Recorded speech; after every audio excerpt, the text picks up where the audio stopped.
episode 59, Mario Kart World Direct, and more. And today we've got Donovan, Erskine, and David Craddock, a double guest show for double the fun. Today's game is Metacritic-centric, inspired by Blueprints, my latest obsession, and a PvE affair where the cast and crew plays against me, the Dungeon Master. We do all that before we dive into story time. We've got previews for Capcom Fighting Collection 2, Palia, reviews for Lost Records Bloom and Rage, Lunar Remastered, it's unclear how to pronounce that one, and a review for Rusty Rabbit. Then it's on to news. The Mario Kart World Direct brought us more on that very fun looking game, as well as the Nintendo Switch 2 camera. We've also got the latest on NVIDIA's RTX 5060 family of graphics cards. Those are newly announced and look like a decent entry into the 50 series. Star Wars Zero Company is now out in the open and XCOM-like. Color me intrigued. Industry news includes a Google monopoly.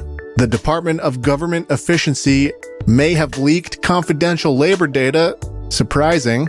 And OpenAI and their social network venture. All that and more on today's show. Thanks for being here. Let's dive in. Here we go.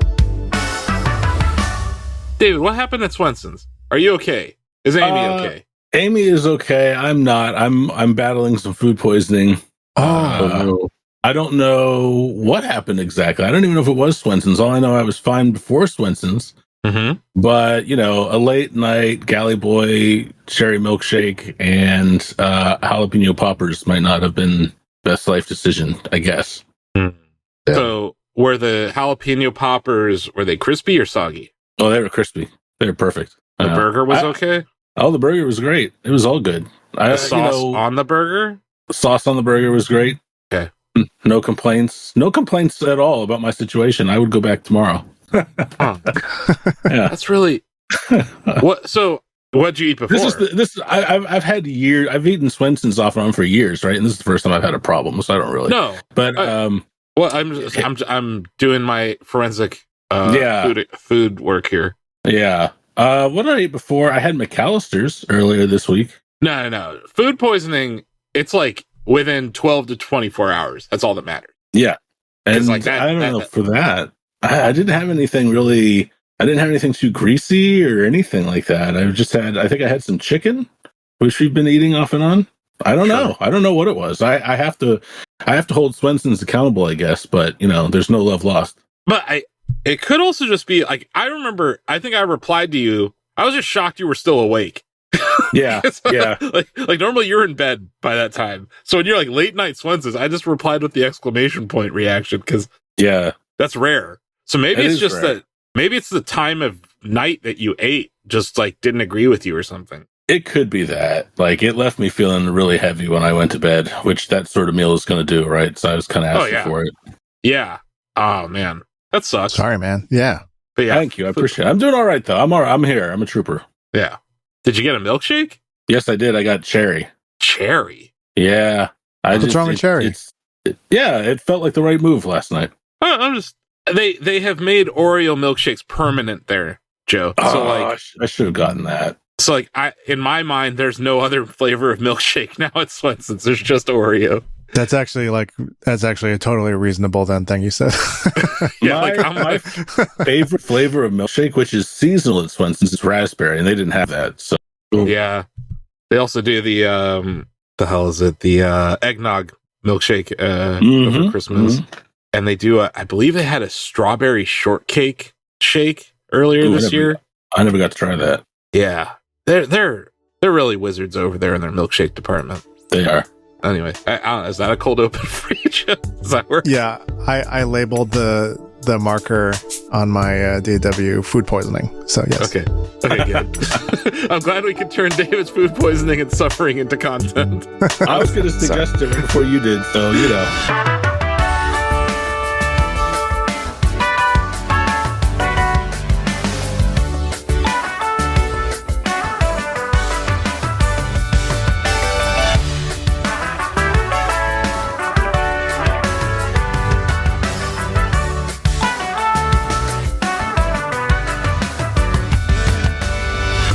Shack together. in America on the internet. If this is your first time joining us, Shack Together is a Shack News video game podcast featuring myself, your host, Asif Khan. Our producer, Joe Stasio's here. Hello. News editor, Donovan Erskine's here. Hey, what's up? And long reads editor, David Craddock is here. It's a me. Woohoo! Woohoo! Yeah, this is a video game podcast, as I just said. So we like to start the show by asking a very simple question. We'll start with Donovan. Donovan, what have you been playing lately? I've still been playing a game that I actually reviewed, MLB The Show 25. This is high praise. Yeah. Like, because you played a sports game for review for Shack News, and then you voluntarily kept playing it. I think that's high praise for this kind of game. It rarely happens, yeah. But I've been enjoying it. It's just turned into my casual evening game. If I'm like listening to music or a podcast or something, I'm just running matches in it. I've said it about previous iterations, but I really do think that MLB The Show is pound for pound the best of the annualized sports game franchises. It was good. I Road to the Show, which is like the career mode. It's just fun to just mindlessly hack away at baseballs and tune the difficulty and hit home runs and whatnot. And then, surprisingly to me at least, Diamond Dynasty, which is like the like card collecting mode that every sports game has. You know, in 2K it's My Team, and Madden or all EA games it's Ultimate Team. Mm-hmm. Diamond Dynasty is the one in MLB The Show, and they've made like vast improvements to it this year. They've gotten rid of seasons and like sets. So the way it used to work is that your lineup would have to be changed every season. You would like not be able to use cards that you earned during a certain period of time. And it was like this like artificial FOMO thing that just kind of kept players on the hook and made you always grind extra hard for the next thing. But that's always like season driven, right? So yeah. Okay. Yep. Everything kind of just always had like that timer on it, but they've completely gotten rid of that. So yeah, you unlock a cool card. It's just like yours to have forever. Obviously, there's still power creeping. They're always like introducing a cooler, newer thing. But it just makes it way easier to play casually, which I've enjoyed a lot. Nice. Are you a fan of the Orioles? I am. I do like the O's a lot. I like a lot of Ravens fans. I was a bit disillusioned with the Orioles for several years in the mid 2010s because very infamously when the Ravens won the Super Bowl, we weren't able to host our first game of the following season, as is tradition when you win the Super Bowl, because the Baltimore Orioles had a game that same night. And if you don't know what downtown Baltimore looks like, they share a parking lot. Oh. And the Orioles refused to postpone or move their game for the Ravens, so the Ravens had to play on the road in Denver, and they got completely trounced by Peyton Manning to start the 2013 season. And, are you too young to remember Cal Ripken Jr.'s like run? I am, but it's funny because I went to school and spent most of my childhood in Harford County, which is where Cal Ripken was born. So like my prom was at Cal Ripken Stadium, like where the Ironbirds play up in like Aberdeen, Maryland, and whatnot. So yeah, I mean, he was retired by the time I was watching games, but sure, very familiar with him. Iron Man. That's cool. Mm-hmm. Yeah, they're actually doing I think they're doing like a Marvel night soon. They're giving out an Iron Man bobblehead with his face on it, actually. So like in your Road to Glory or whatever the hell they call it, like what team are you on? I'm on we're called the Blue Wahoos. It's the Miami Marlins. It's their like I think their AA team. Is the Blue So Wahoos. You're a scrub.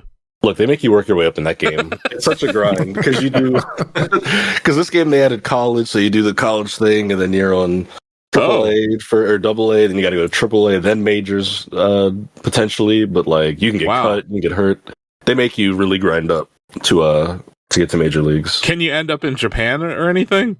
No, I don't think so. But that'd be fun. They should. I mean, you pick like All-Star games and stuff. That'd be cool if you go overseas. It would be cool if they add like the World Baseball Classic or whatever they call it. I don't know how often they do that, but they had that every last 3 years. Yeah, they had that last year in real life, and it was like actually fun to watch America versus Japan. Yeah, things like that. Yeah, that's cool though.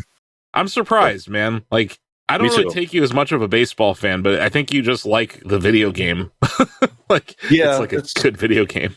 Such a well-made game, and I mean, as a kid, baseball was like the one sport that stuck that I actually played a little bit of. So I liked it. I was like, maybe in another universe, I would have played it into my teens and adulthood. But I mean, I still definitely would prefer football and basketball for my watching pleasure. But MLB The Show is damn good. Yeah, it is. I find it hard to watch baseball on television. Although they have they added the pitch clock and stuff in the last few years, so it's become better. They're trying. But it's just so it's 162 regular season games. Who gives a shit? One individual baseball game during the season is just so insignificant that it's hard to care. I mean, even the NBA is running into that issue, and their season's 82 games, and people argue that no one watches half the NBA season outside of Christmas, and they shoved that the NBA Cup in the beginning of the season now, so there's something to care about. But who gives a shit about the NBA Cup? Pop quiz: who won that this year? I don't know. I honestly have no idea. It was the Milwaukee Bucks, and it doesn't matter at all because they're probably going to lose in the second round of the playoffs. Yeah, Lillard has blood clots or something. He's out. Yeah. Anyway, interesting. That's. Mm-hmm. I have beef with Major League Baseball just in general, so I have not bought this game in years, but I do appreciate it for being the least terrible of the sports games that the main sports games. Yeah, I have a lot of respect for San Diego Studio. Also, the very rare PlayStation game that was kind of on Xbox before anything. Mm-hmm. It used to be on Game Pass up until this year. It needs to come to PC. That needs to happen. That's the last thing. Yeah, that needs to happen. It's on Switch. Yeah, it's on there. I'm not saying it runs well. I'm just saying it's on Switch. Yeah. And if it's on Switch and it's not on PC, there's something horribly wrong going on here because this game is gorgeous. It's one of the best looking. It's really one of the best looking games out there. It would be a dream on PC. I don't know why they don't do it. I wonder if it has something to do with the online ecosystem, or they don't want people modding because now you have to be on the hook for PC players. Oh yeah, trying to mod in ranked mode or whatnot. I don't know, but yeah. Especially this is Sony publishing it, so they're publishing plenty of PC games lately. Yeah, I don't know. We'll see what happens, but yeah, that's one criticism I have for the game. Otherwise, yeah, it's great. It's interesting. Are you playing anything else? We'll talk about it when I talk about what I've been playing. Yeah, for sure. And then there's also one I mentioned that I think Joe is more equipped to talk about, so I'll chime in when he gets going. But that's my one. David, you're playing Animal Crossing? Yes. Still? Still? Oh yeah, of course. Okay. It's still my moment of Zen game. It's half an hour a day. I just do my dailies and then I'm done. But I haven't really played much new because I've talked to you about this, but I turned in 2 completed manuscripts last week. So I've just been decompressing with Animal Crossing and also a little bit of WWE 2K25. I've got the WrestleMania bug for this weekend. Yeah. I love to I'll put gauntlet matches where I start at number 1, set it to 30 opponents and see how many I can beat one-on-one before I get taken out.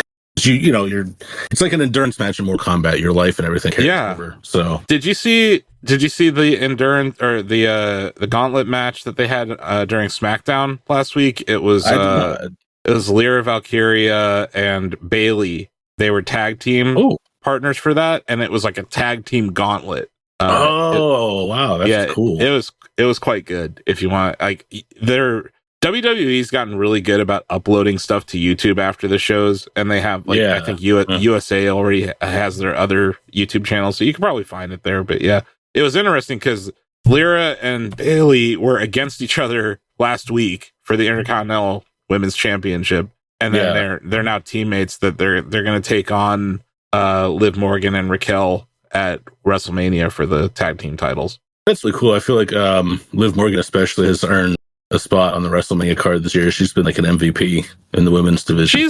I think she's the best heel in the women's division. For sure.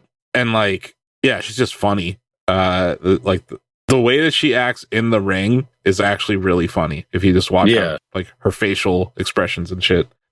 Sometimes they'll catch what she said on the mic too. It's just pretty funny. Oh, did you see that WWE uploaded a director's cut of the final match from last year's WrestleMania? Of Roman and Cody?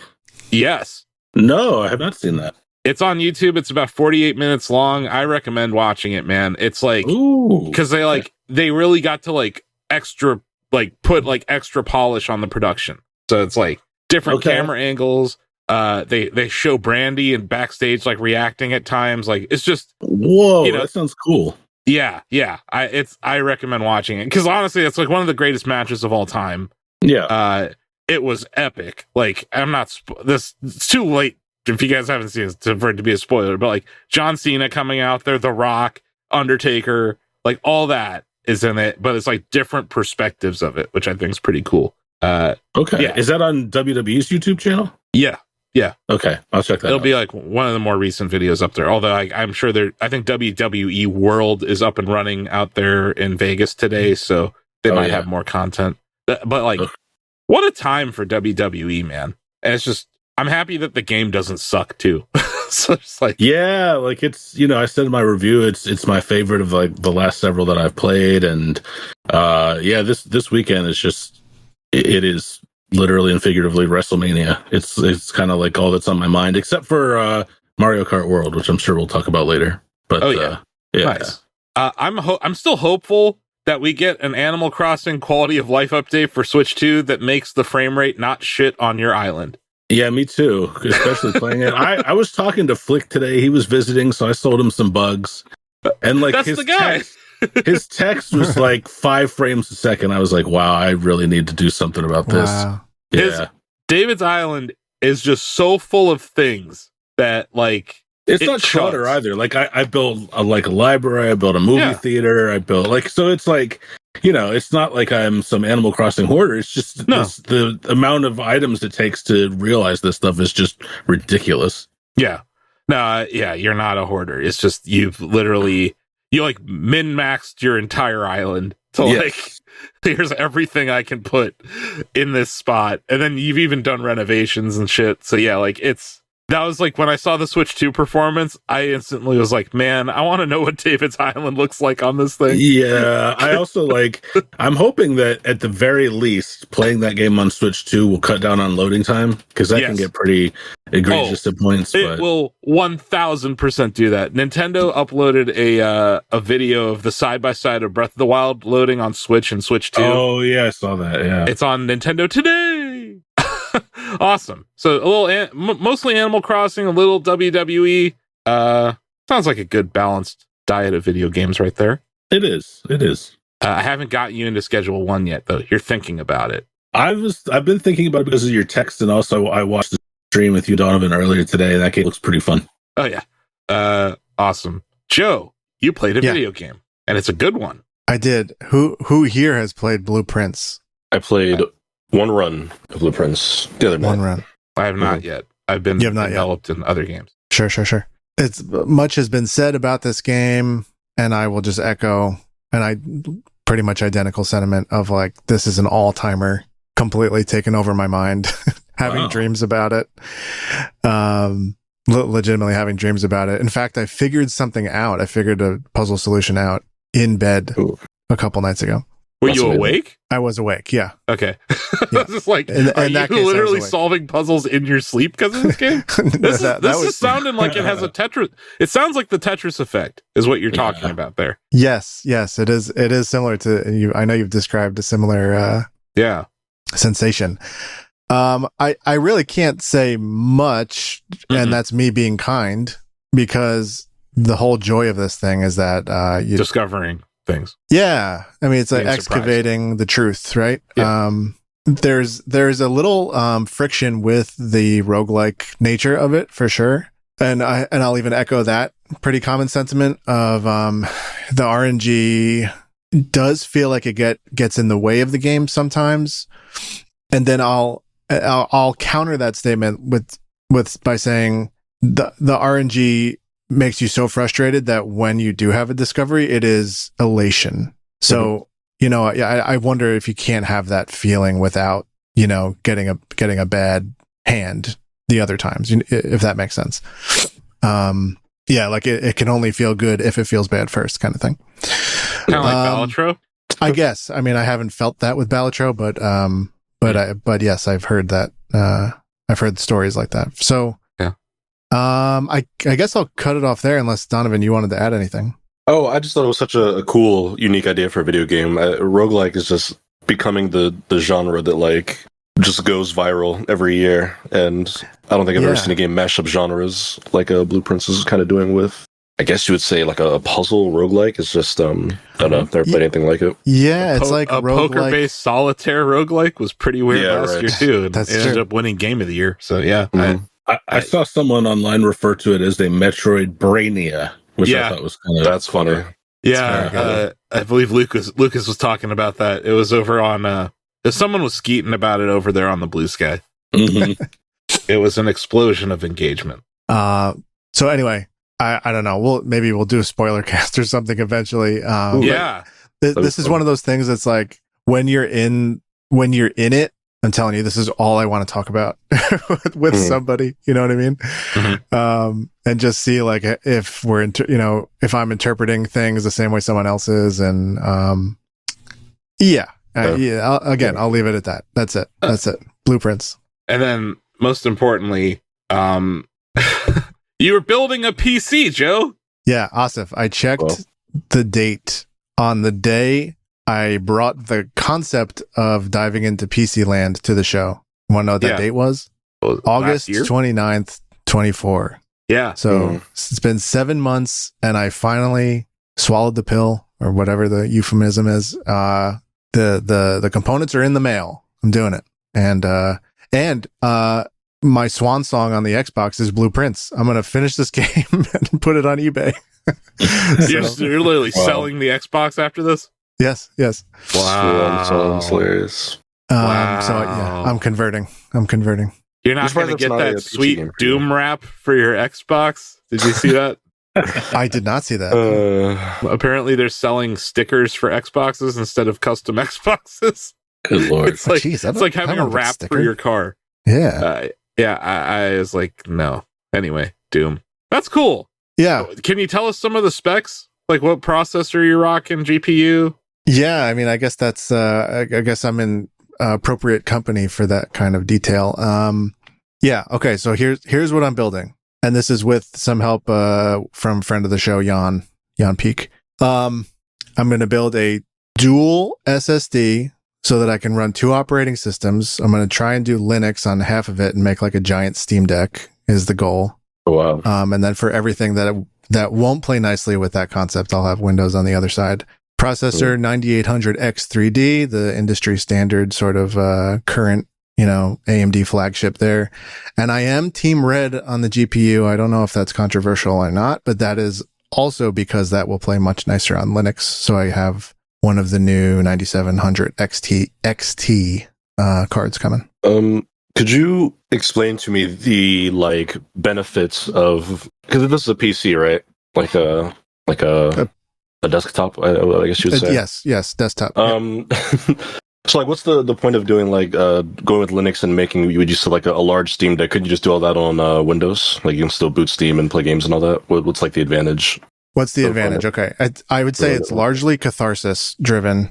I have some bad memories growing up. I started in the PC world and moved to console, now moving back to PC. And a lot of my frustration, I remember, and granted things I'm sure have changed, is that I just remember the idea of Windows becoming cluttered over time and having to reinstall Windows, and just sort of it's almost like a static, it has static attraction and it collects lint and dust as you use it. And that's just less common on both Mac and Linux. I mean, not the least of which because, malware isn't as frequently developed for it. So there's that side of things. But then also both Mac and Linux just tend to run leaner. Windows is, more of a corporate software that has a lot of bloat, as I'm sure we all know. And it comes with things that, I don't want to use, and that contributes to that sluggishness. And then the sort of the more metrically driven reason, an answer to your question is, Proton versus DirectX is actually showing gains. So basically running Proton on Linux on the same game with the same hardware is actually commonly showing better performance because of the lack of sort of, under the hood parallel, stuff that Windows runs without your say so. Mm-hmm. So that's the shortest answer I could give you. But then also I just kind of nerd out over that is also part of it. I like big picture. Makes sense. It's I think big picture is one of the best things Steam has done. It feels like they could make an OS. They could just fully create an operating system that you wouldn't need to run another OS on your computer, I guess is what I'm saying. They haven't done that yet. I think they literally just did, right? So you can now buy a ROG Ally and get a disk image from Valve to replace, from ground zero on your ROG Ally, and you can put SteamOS on that thing. And but that it's not just for happened. Desktop. It does. It'll boot. Yeah. So like you'll launch into when you start up, you'll launch into Steam. Like it'll look like a Steam Deck. Hold the power button and it says, go to desktop mode, and it's a version of Linux. It's very similar to Ubuntu. So it's similar to how Deck, like when you're docked with your Steam Deck, that desktop version. Yes. It's, okay. I think it's just that they make basically they take a branch of some public build and they tweak it. It's very bare bones though, at least from when I tested it back when I was reviewing the first Steam Deck. But there's so much software that you can install on any bare bones Linux OS that right. That's cool. It is bare bones at the right. Like you can kind of do anything, but it does start. And to its credit, right? Like that's why I want it. I don't I don't want anything. If you want to browse the internet, you can just load into Windows, but if you want just to play a game and not have to worry about the bloat, that makes sense. Interesting. So how much storage are you talking? So I got 2 drives. Did you get M2 or SSD? I got SSD. Okay. With DRAM cache, as I read that is preferable. And so one's for Windows and one's for Linux. But you did not get an M2. No, and you know what? I don't even know what that is. Do tell. M2s are these stick-like. They kind of look like RAM, but they're not. They're solid state hard drive space that you can basically. Most motherboards come with slots for them. Oh, Asif, look at this. I'm looking at my box. M2 SSD, it's called. Yes. There you go. Okay. I didn't know that's what it was.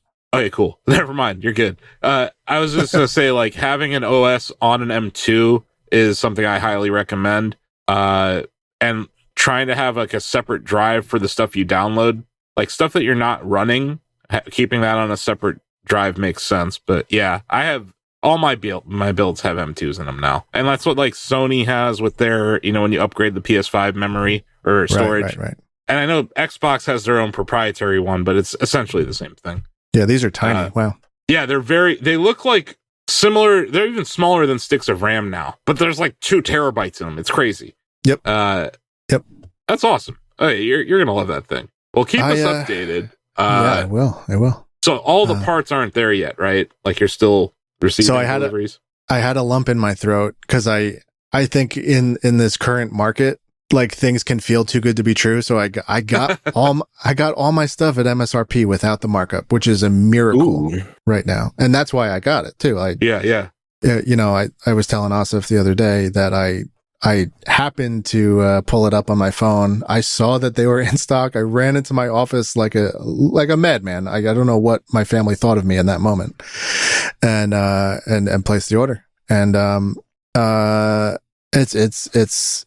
Oh, so what I was going to say is yes, it felt too good to be true, and because of that feeling, I'm thinking the seller is going to cancel the order. They said they had stock that doesn't exist. Surely something like that will happen. And no, it shipped yesterday. So we're good. Everything's on the way. Wow. Yeah. Well, that's exciting. Very exciting. I've decided to wait. I'm going to wait and see if they have a 5090 Ti that NVIDIA drops. And then I'll let that be the thing I buy. I want to see that. I just remember giving David shit about buying a pre-built last year. And man, you were so fucking right, David. Look, I've done the build your own PC and it is fun, but it's just an issue of time. I do kind of what you did, Joe, where I shop for specs and I get a pre-built that has those or something close enough, right? And that's what I did. And, you got a 4090, right? Yeah. Nice. It's not that's not much worse than the 5090 based on all the problems they're having. That's what I'm saying. It's I was oh man, there's going to be some huge GPU leap, and it really wasn't, which is weird. No. So that's it's annoying because I'm coming up from a 1080 Ti on one of my PCs and a 2080 Ti on another one, and I'm I want to build a really good computer, and if I did it right now, it wouldn't be much more powerful than yours, David, and it would probably cost twice as much. Probably. Because now the scalpers, you cannot find a 5090 anywhere. Right. and like they're being sold for like $3,000 on eBay still. That's actually way under what I'm seeing most of that. I think that like 6,000. It's like 4,500 is sort of the median. I was just picking a very large number. Like you just didn't pick large enough. Exactly. Like 3,000 for a fucking GPU seems like a bit much, but nope. 6,000, 8,000. You know, let's just keep. Hopefully, Glorious Leader will keep those tariffs coming. We'll have all the savings flow directly to us. Anyway, yeah, cool. Well, I'm excited to hear more about your PC build. Yes, thanks. I hope by next show I can boot it up. We'll see. In the meantime, what have you been playing? Dom and I just streamed Schedule 1. We played Schedule 1 for about 2 hours on the Shack News Twitch channel today. And yeah, I taught Donovan the ways of the drug dealer. He was a drug mule for me. At times, Donovan was carrying seeds around. Nice. But from the beginning of the stream to the end, you became very comfortable with the gameplay loop, right, Donovan? Like, you kind of understood what was happening. Yeah, I got it really quickly. I think when I joined your world, I was a bit overwhelmed, partly because, I mean, it was a world that was already in progress. You already had, stuff set up. But by the end, I was fully in the loop. I was like, okay, yep, I've got the Granddaddy Purple, I got the Green Crack, all the different strains and whatnot. We were, we were growing, cutting, bagging, delivering it. We're splitting up, dividing and conquering. It was was fun. It was just funny because Donovan's like, are these real strain? Like, is this what they call this shit? I'm like, yeah, that's like an actual strain is Green Crack. Like, what is Green Crack? Yeah. Granddaddy Purple is definitely a legit thing. And then Kush is also there. What I thought was interesting, I don't know if I mentioned on this podcast, but like, this is drug culture related. Before marijuana was legalized anywhere, or even medical was legalized anywhere, there was this term chronic. It was like chronic or super chronic, right? Dank, super dank, whatever. Chronic disappeared when marijuana went legit. And it's like suddenly Kush rose. It's like everything was Kush this whole time. But yeah, Donovan was like, oh, I know Kush. I'm like, yeah, that's like, they're all real. But by the end of the stream, we had our mixing table there. And this is where, like, I think you saw me begin my descent into Walter White today on stream. Because we are now lacing our marijuana with cough medicine and Percocets. Yeah. I also got stopped and frisked multiple times on stream today. I didn't have anything on me when it happened, so I was safe. We did do some really dodgy shit during the curfew, because we were trying to get our seeds and grow our plants so that it would be, we'd have inventory the next day. So we were running. We had to go to like this next to the gas station or something. And like, there was a cop right on the corner. He saw me and I just told Don, I'm like, run. And he just bolts. Earlier in the stream, it was too fucking funny. I'm going to have to clip it, Donovan. That part where I'm like, this skate park's kind of sketchy. And like, as I say it, it goes, whoop. It's like under arrest. I'm like, oh shit. So once again, I'm like, run, Donovan. I didn't even have to tell Donovan. He's just gone. I was out of there. One sign of danger. And then by the end of the stream, Donovan had bought a skateboard, and yeah, it's just fun, man. I think it's a really fun game. I do want to point out something that was brought to my attention at the end of the stream after it was over. Apparently, there is an achievement in the game that is an offensive term. It is, I guess, a play on the term Indian giver. It says the achievement is Indian dealer, and it is triggered when you, I just want to get this right, sell something to a customer and then pickpocket it back. Yeah. So they're getting shit for this. I reached out to them for comment on it, just to see if they're going to change the name or whatever. But yeah, I'm seeing a lot of people jump to conclusions about the dev based on that one thing. I do want to point out that they're based in Australia, and they may not be as sensitive to Native American issues as much as they are Aboriginal issues over there. But I'm not making any excuses for them. Let's see what they have to say. But like, I don't know, Donovan, did you pick up anything in that game that felt racist other than this thing? No, and I mean, even that term that we're alluding to, Indian giver, it's a term I used to hear all the time. I said it when I was a kid. That, it's like when you give somebody something and then you like ask for it back at a later time. Obviously, it's one of those terms that's rooted in racism and dependent on the time you may or may not have known that. But it's one of those that have definitely fallen out of the common vernacular. So yeah, I don't know. I mean, it's one of those things where I see it, I'm like, oh yeah, you definitely should not call it that. You should change it. But I wouldn't. I don't think it was.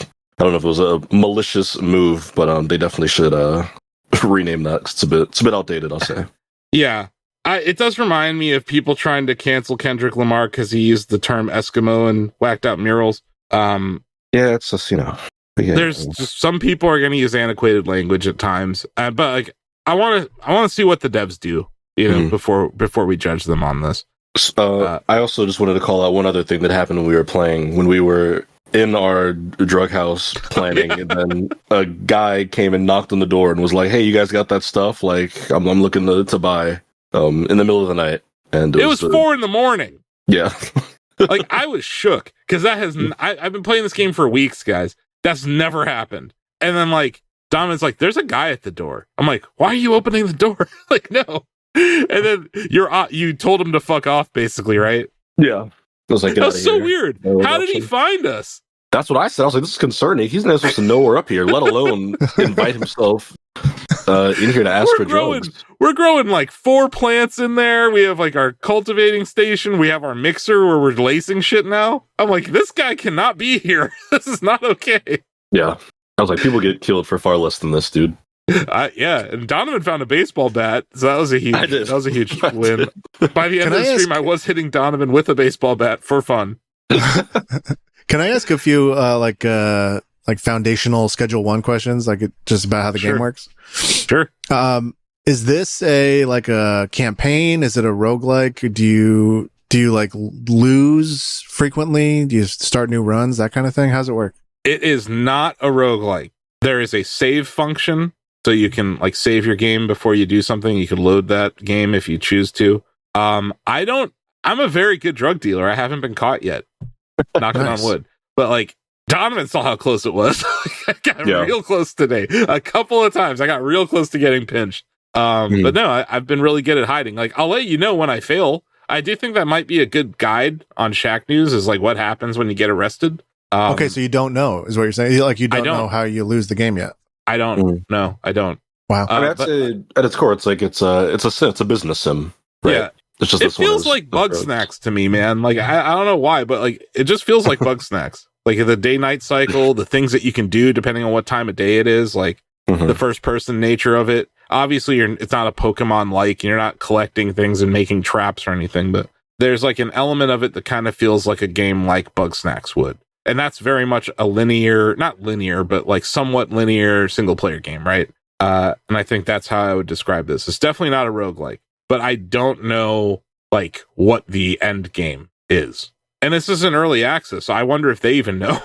You know what I mean? Like, does this game just go forever? I don't know. Because like if you played like Roller Coaster Tycoon, which is another sim game, maybe it's not a good comparison, but like the idea that you would buy Roller Coaster Tycoon and then like you would over the course of your playtime probably make like 15 parks. And so I don't know whether it's more like that, like you're trying to become a drug lord 15 times, or you're trying to play this like it's a, get to the finish line once, maybe twice kind of thing. I don't think I would play this more than one save. Okay.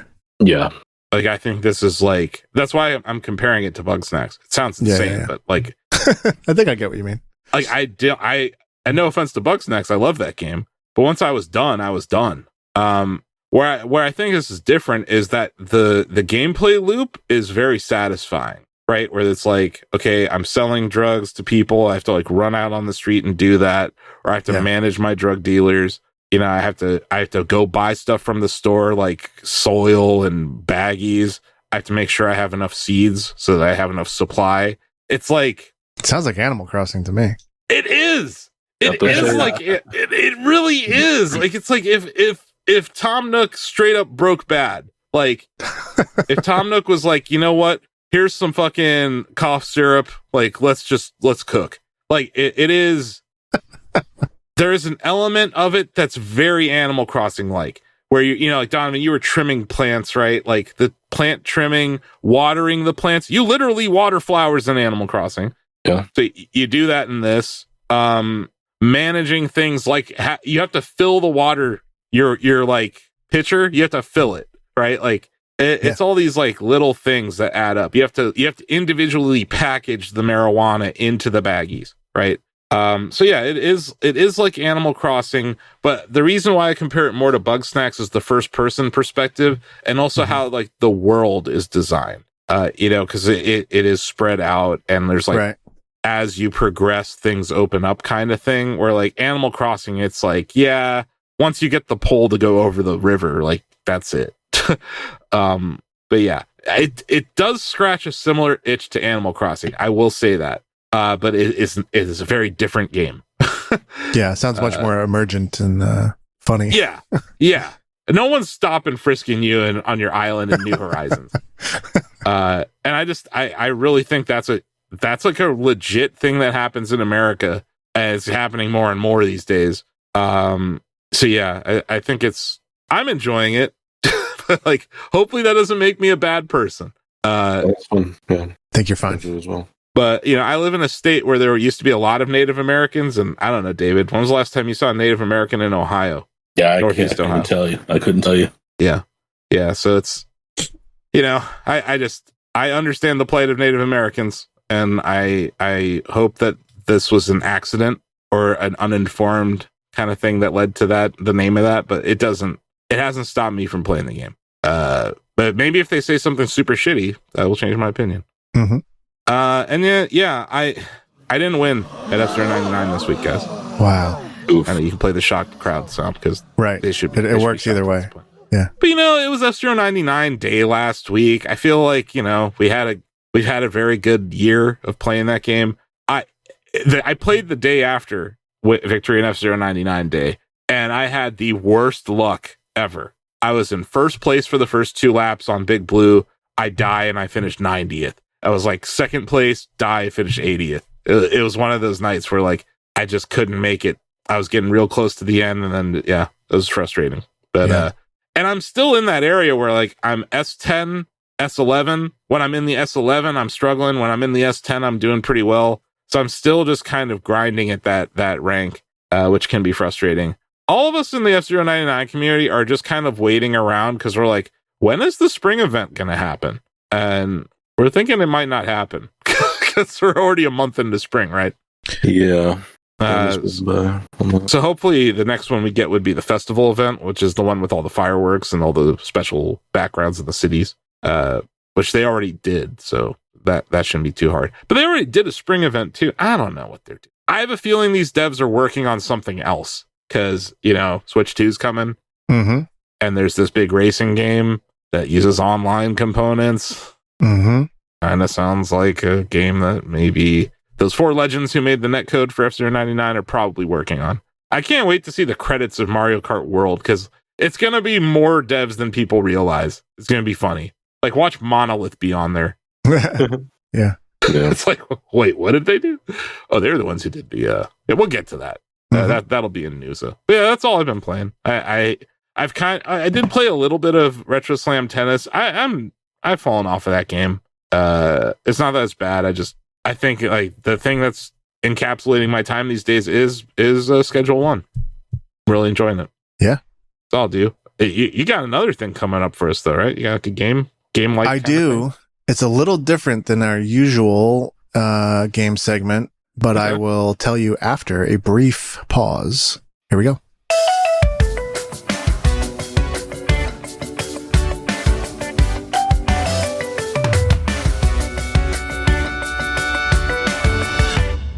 Hello and welcome to Blue Switch, a game that I was going to title Blue Swinch or Blue Srints. I couldn't find a portmanteau that worked. So Blue Switch it is. And you might be wondering, what the heck am I talking about? This is what I'm talking Blue about. Prince. Yes. I don't know, Blue Wince?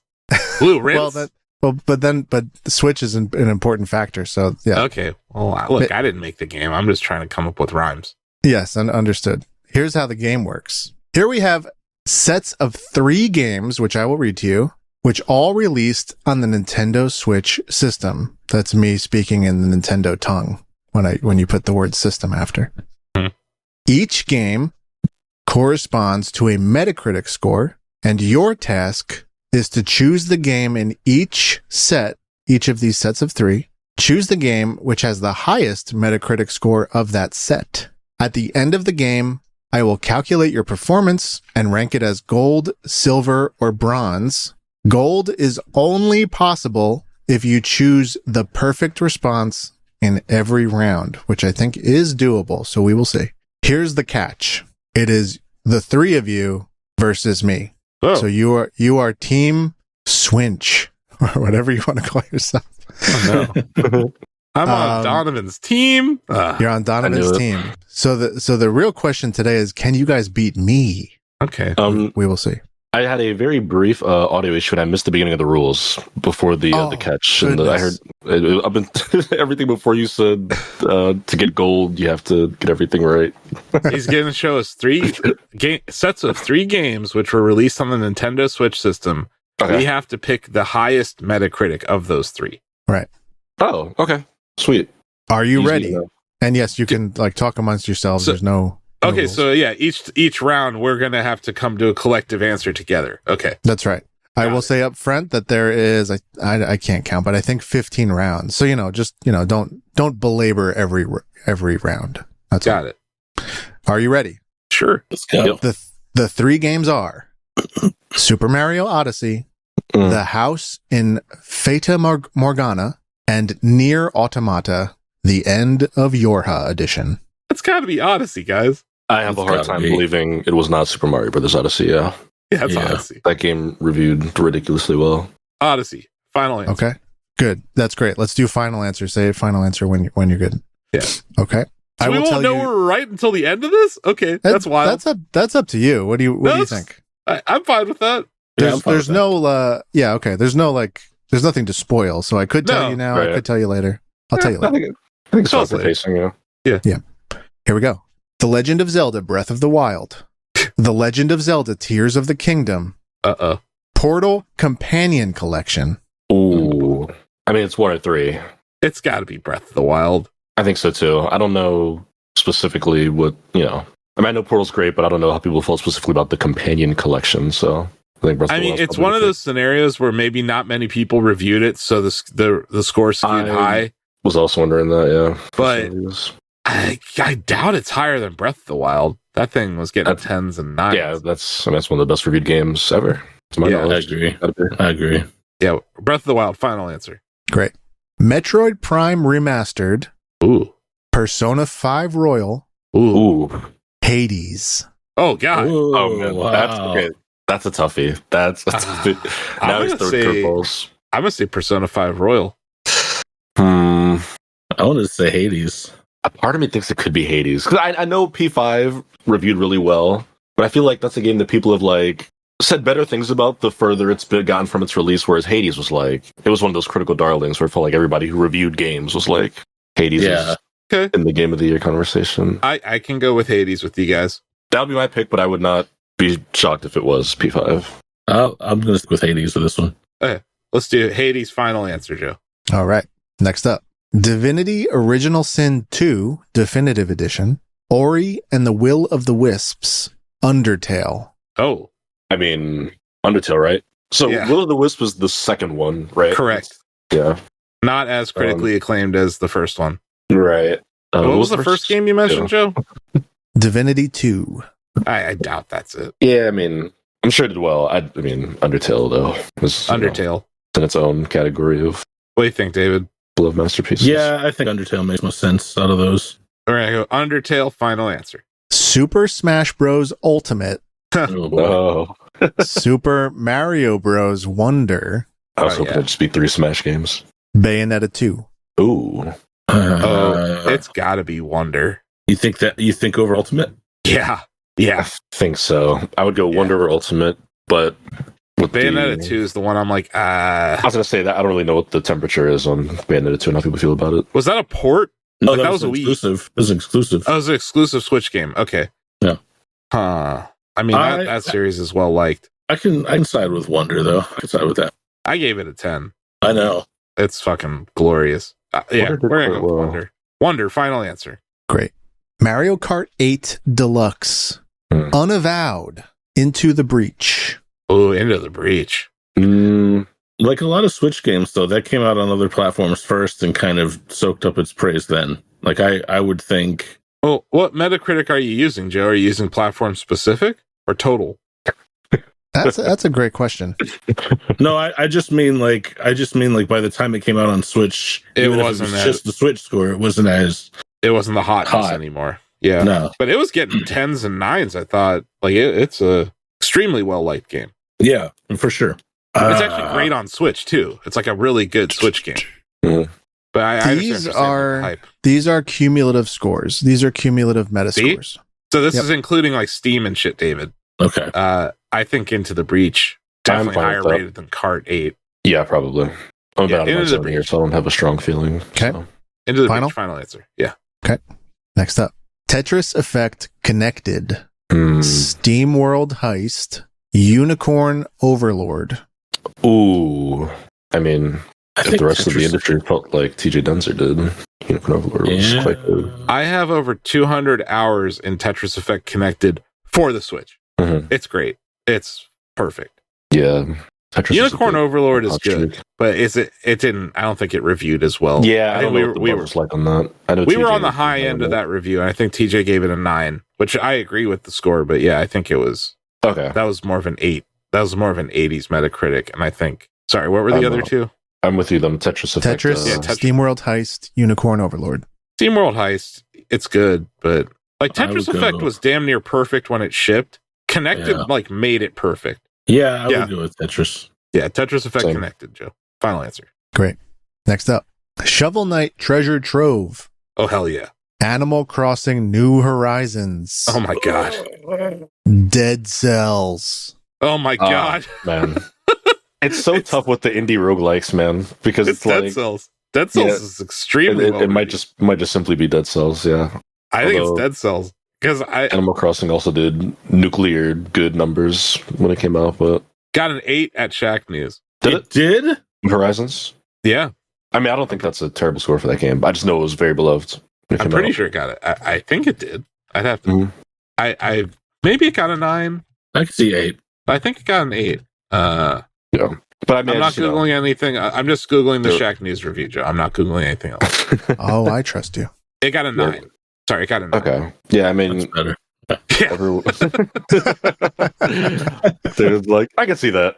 Yeah, there we go. It was about to fight. It was about to Google that person and go fight them on the internet somewhere. He's going to find them on social media. He's going to go to LinkedIn, where he's on a roll, by the way. David's on the roll. You're on such a roll on LinkedIn, David. Hell yeah. Hey, sorry, Joe. I think it's Dead Cells, though. I could see Dead Cells. Yeah, I think so too. I think it had critical mass when it came out. I don't think that the love for Animal Crossing was there until after it launched. So I would say Dead Cells, because that was close to getting a 10 at Shack News. Very celebrated video. Yeah, Dead Cells. Final answer. All right, here we go. That was a tough one, though. Yes. Yeah, it was. Next up, Animal Well, Xenoblade Chronicles Definitive Edition. X. Or nope, Xenoblade Chronicles is the Wii game re-release. Yeah, got it. Just want to make sure. Okay. The third game is Neva. Oh boy, from the Grease people. Between the first two, but those games are both did so well. Animal Well was like one of the highest rated games of last year. Yeah, I remember that being a thing specifically. Its review score being high, very strongly touted. Yeah, I just don't know if. These Xenoblade games tend to do 8s and 9s. Yeah. Animal Well, I think, had like an 88. I'm going to say Animal Well. Yeah. I always only an Animal Well. Animal Well, final answer, Joe. Great. Next up, Celeste. Ooh. Sonic Mania Plus. Dude, Sonic Mania was so good. Bastion. Bastion? Mm-hmm. Supergiant? Yeah. I know the game. I just... That one's not the one that... I feel Celeste... It seems like every year there's one... Indie that really just blows up, and that was Celeste for 2018. I even remember that year. Like, I got totally caught up in it. Almost everyone did. I feel like it's Celeste. Perfect game. Yeah. That's Joe's favorite game. It's a great favorite game to have. I love the game. I think to get into the psychology of the game here, with how much Joe loves Celeste, I don't know if he would put it on here to be beaten by another game. Yeah, I agree. Celeste, final answer. Celeste. All right. Wow, getting in my head. We love extremely okay games. We can't wait for them to announce something again. Agreed. Yeah, four rounds left. Here we go. Xenoblade Chronicles 3, Atari 50, the anniversary celebration, Prince of Persia, the Lost Crown. I think Prince of Persia did pretty well. It did. What was the first game? Xenoblade 3. 3? Donovan, you reviewed Prince of Persia, right? I did. Lost Crown was phenomenal. I Joe believe I liked it a lot. I think the rest of the review scores were in a similar space. They were. It was well liked. Yeah, I liked it. I remember, that being like the conversation around it, like, oh, they just accidentally made a really good Prince of Persia game while they keep fumbling the Sands of Time remake. Oh man, they really do. It's tough. Xenoblade, I'm just so out of my element with that. I couldn't tell you. I just don't think. I don't think 3 was the one that like everyone drools about over. It was no. I think 2 is a very well liked one, and I think X, the one that just came out. Yeah. I know that one's big. So I would go against those two. Sorry, what was the first one? Xenoblade, Atari 50, Prince of Persia. It's got to be Prince of Persia. Same Prince of Persia. Yeah. Prince of Persia, The Lost Crown. Final answer. Locked. Here we go. Joe's review score is not included in Metacritic. No, I'm not. I'm not recognized by the board. It'd be deflationary to the income of all game devs, and I wouldn't want to contribute to that. Yeah.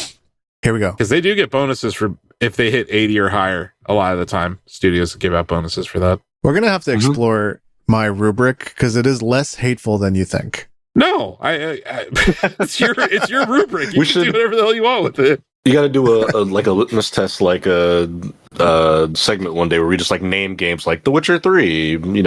Just what we really need to do is have Joe talk about his love of the Beatles. Oh, are you being and how facetious? There is none. Okay. Are you excited to watch the 4 Beatles movies that are going to come out within a month of each other next year? Have you heard about that?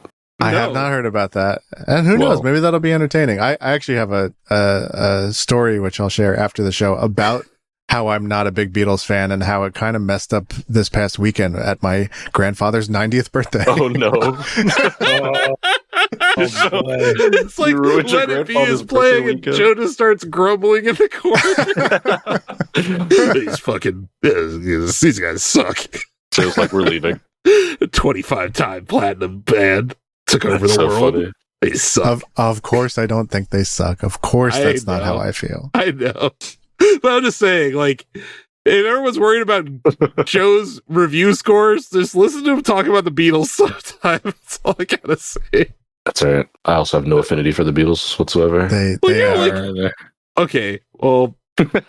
and that's the extent of how I feel. For the record, that's the extent. I just have no affinity. That's it. I don't dislike them. I just have no affinity for them. Next up, Dragon Quest 11S. Whoa. Echoes of an Elusive Age. Whoa. Definitive Edition. Yeah. The title won't end. Yeah. Fire Emblem 3 Houses. Boo. A Short Hike. Ooh. Oh, brother. I think I reviewed A Short Hike, actually. Short Hike did very well, like review-wise. Also a cute little game. It's a cute little game. I mean, Dragon Quest should be the answer here. It's gotta be. Yeah. I don't know. Maybe. What was what was the second game? It was another... Fire Emblem 3 Houses. Well, people love 3 Houses too, though. That's the one though with like all the characters people love from Fire Emblem, right? Like that's like Byleth and whatnot, and 3 Houses. And do you hate Fire Emblem? I didn't. I just don't think what you're hearing is not my hatred of Fire Emblem. It sounds like Asif has no affinity for Fire Emblem. No, that's not it. That's not it at all.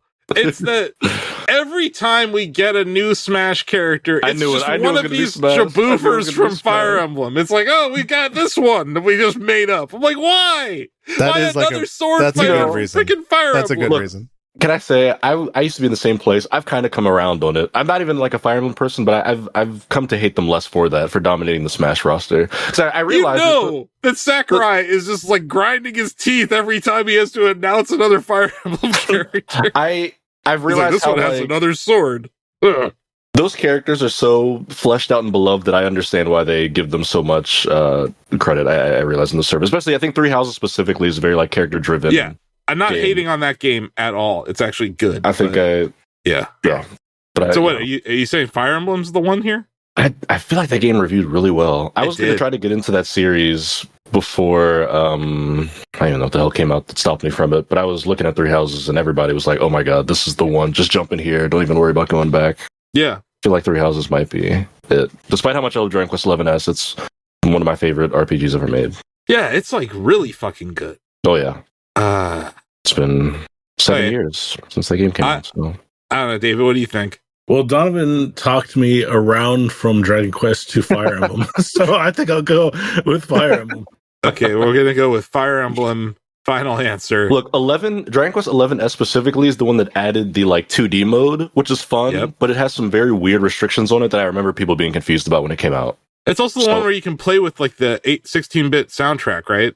Yeah. That's pretty fucking I thought cool. it was I thought it was an orchestrated soundtrack versus the MIDI soundtrack on the original release. Maybe it's something like that, but I thought you could have both. I don't know. Maybe. You could be thinking of a different game. Anyway, that was our final answer. Fire Emblem. All right. I don't hate that game. I'm just sick of those characters in Smash. That's all I'm saying. Sure. Like penultimate round is as follows: Persona 4 Golden. Oh boy. Super Mario 3D World plus Bowser's Fury. Banger. Neon White. Also reviewed extremely well. Joe's got the formula for these, right? Where he puts out like the big franchise title that everyone loves, and then it's like Indie Darling, which is a different level of critical mass, It's tough. Yeah. I think because of Bowser's Fury alone, I feel like Mario 3D World carried that. There are some 3D World haters out there in the world, though, David. There's some 3D World haters out there in the world. I know. I'm just saying they're out there. They must not like good video games. Like they must see Cat Mario and their heart just shrivels up. Because like I see Cat Mario and I'm just like, this is the best thing ever. Yeah. And the level design is amazing in 3D World. I really liked 3D Land for 3DS and 3D World for Wii U. But yeah, David, to your point, Bowser's Fury rules. Watch it be Neon White. It might be. I have a feeling it's Neon White, just because like there are haters out there that don't, just because there's a Wii U stink on 3D World that they just like, nah, it's not good. I just think of the people who are reviewing games, like the scores who are being counted here, the outlets and whatnot, where it's like, Neon White was critically beloved, and like you said, it's cool. It's like actually a different kind of game. It is. It's fun to watch. That game is. It's a great speedrunning game. I don't know if you've ever seen it at Games Done Quick or anything. It's like really fun to watch. Mm-hmm. I don't know. My gut, like I'm with you, David. I would rather Bowser's Fury, but games media as a whole, I could see a Neon White winning this one. Mm-hmm. What do you think? I would also lean Neon White. I'll trust you two on this. Hey, we're gonna go with Neon White. Final answer, but I love Bowser's Fury. Man, just go on record as saying that. And 3D World. Noted. Duly noted. The final round. Here we go. Castlevania Dominus Collection. Sea of Stars. Ooh. Oh my god. Lorelei and the Laser Eyes. Oh, I reviewed Laser Eyes. What was the first one? Dominus Collection. I think it's that. That got a 10 at Shack News. Oh, maybe. Yeah. It's we know where our score went towards. It's just really good. It was the beginning of that, hey, Capcom might actually know what they're doing. Like, turn around. That was Konami, I think. Oh, yeah, sorry, Konami, not Capcom. Right. We still don't know if they know what they're doing. Yeah, we don't know if they know, but at least they're licensing out their IP to the right people now. Like, we got Vampire Survivors DLC for Contra and for Castlevania. Like, the Dominus Collection was actually good.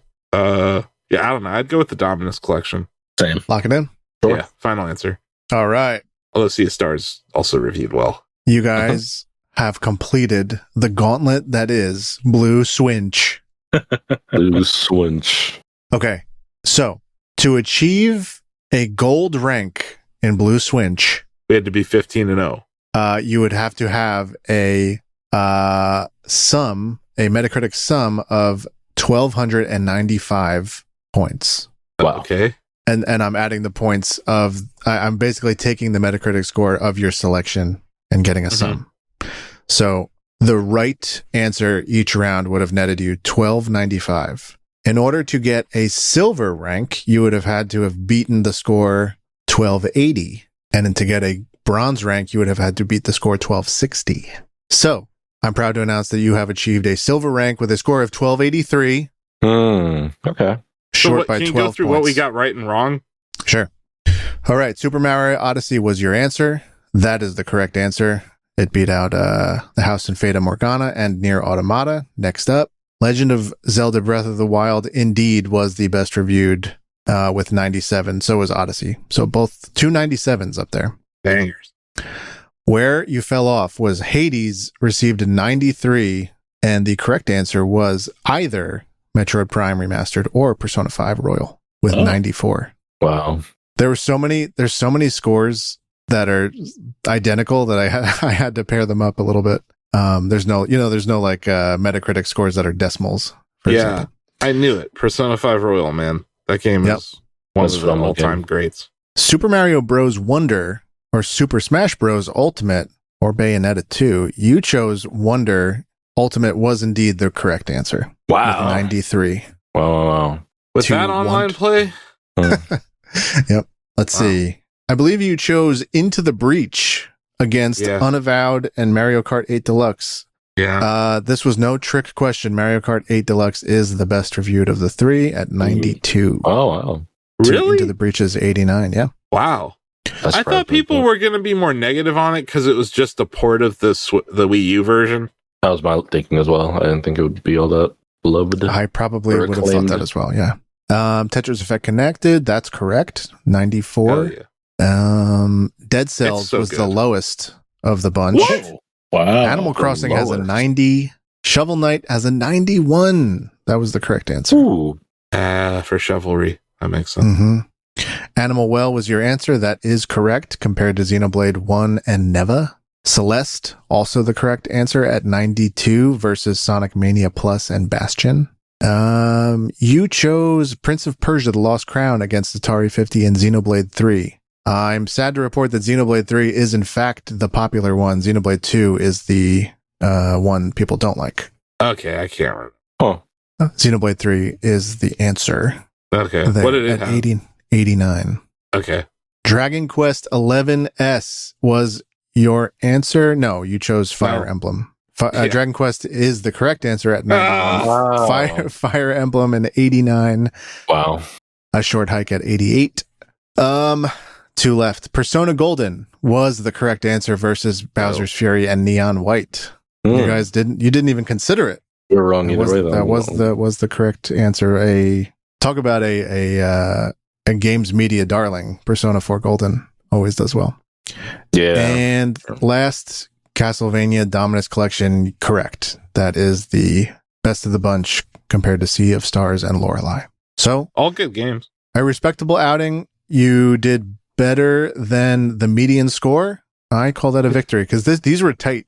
I mean, these were like the variance in each round was like between 2 and 6. They were tight. That was a fun game. I like that. Hey, thanks. Yeah. Blue Swinch for the win. I guess the theme of today is Donovan and I teaming up for some reason. There you go. Yeah.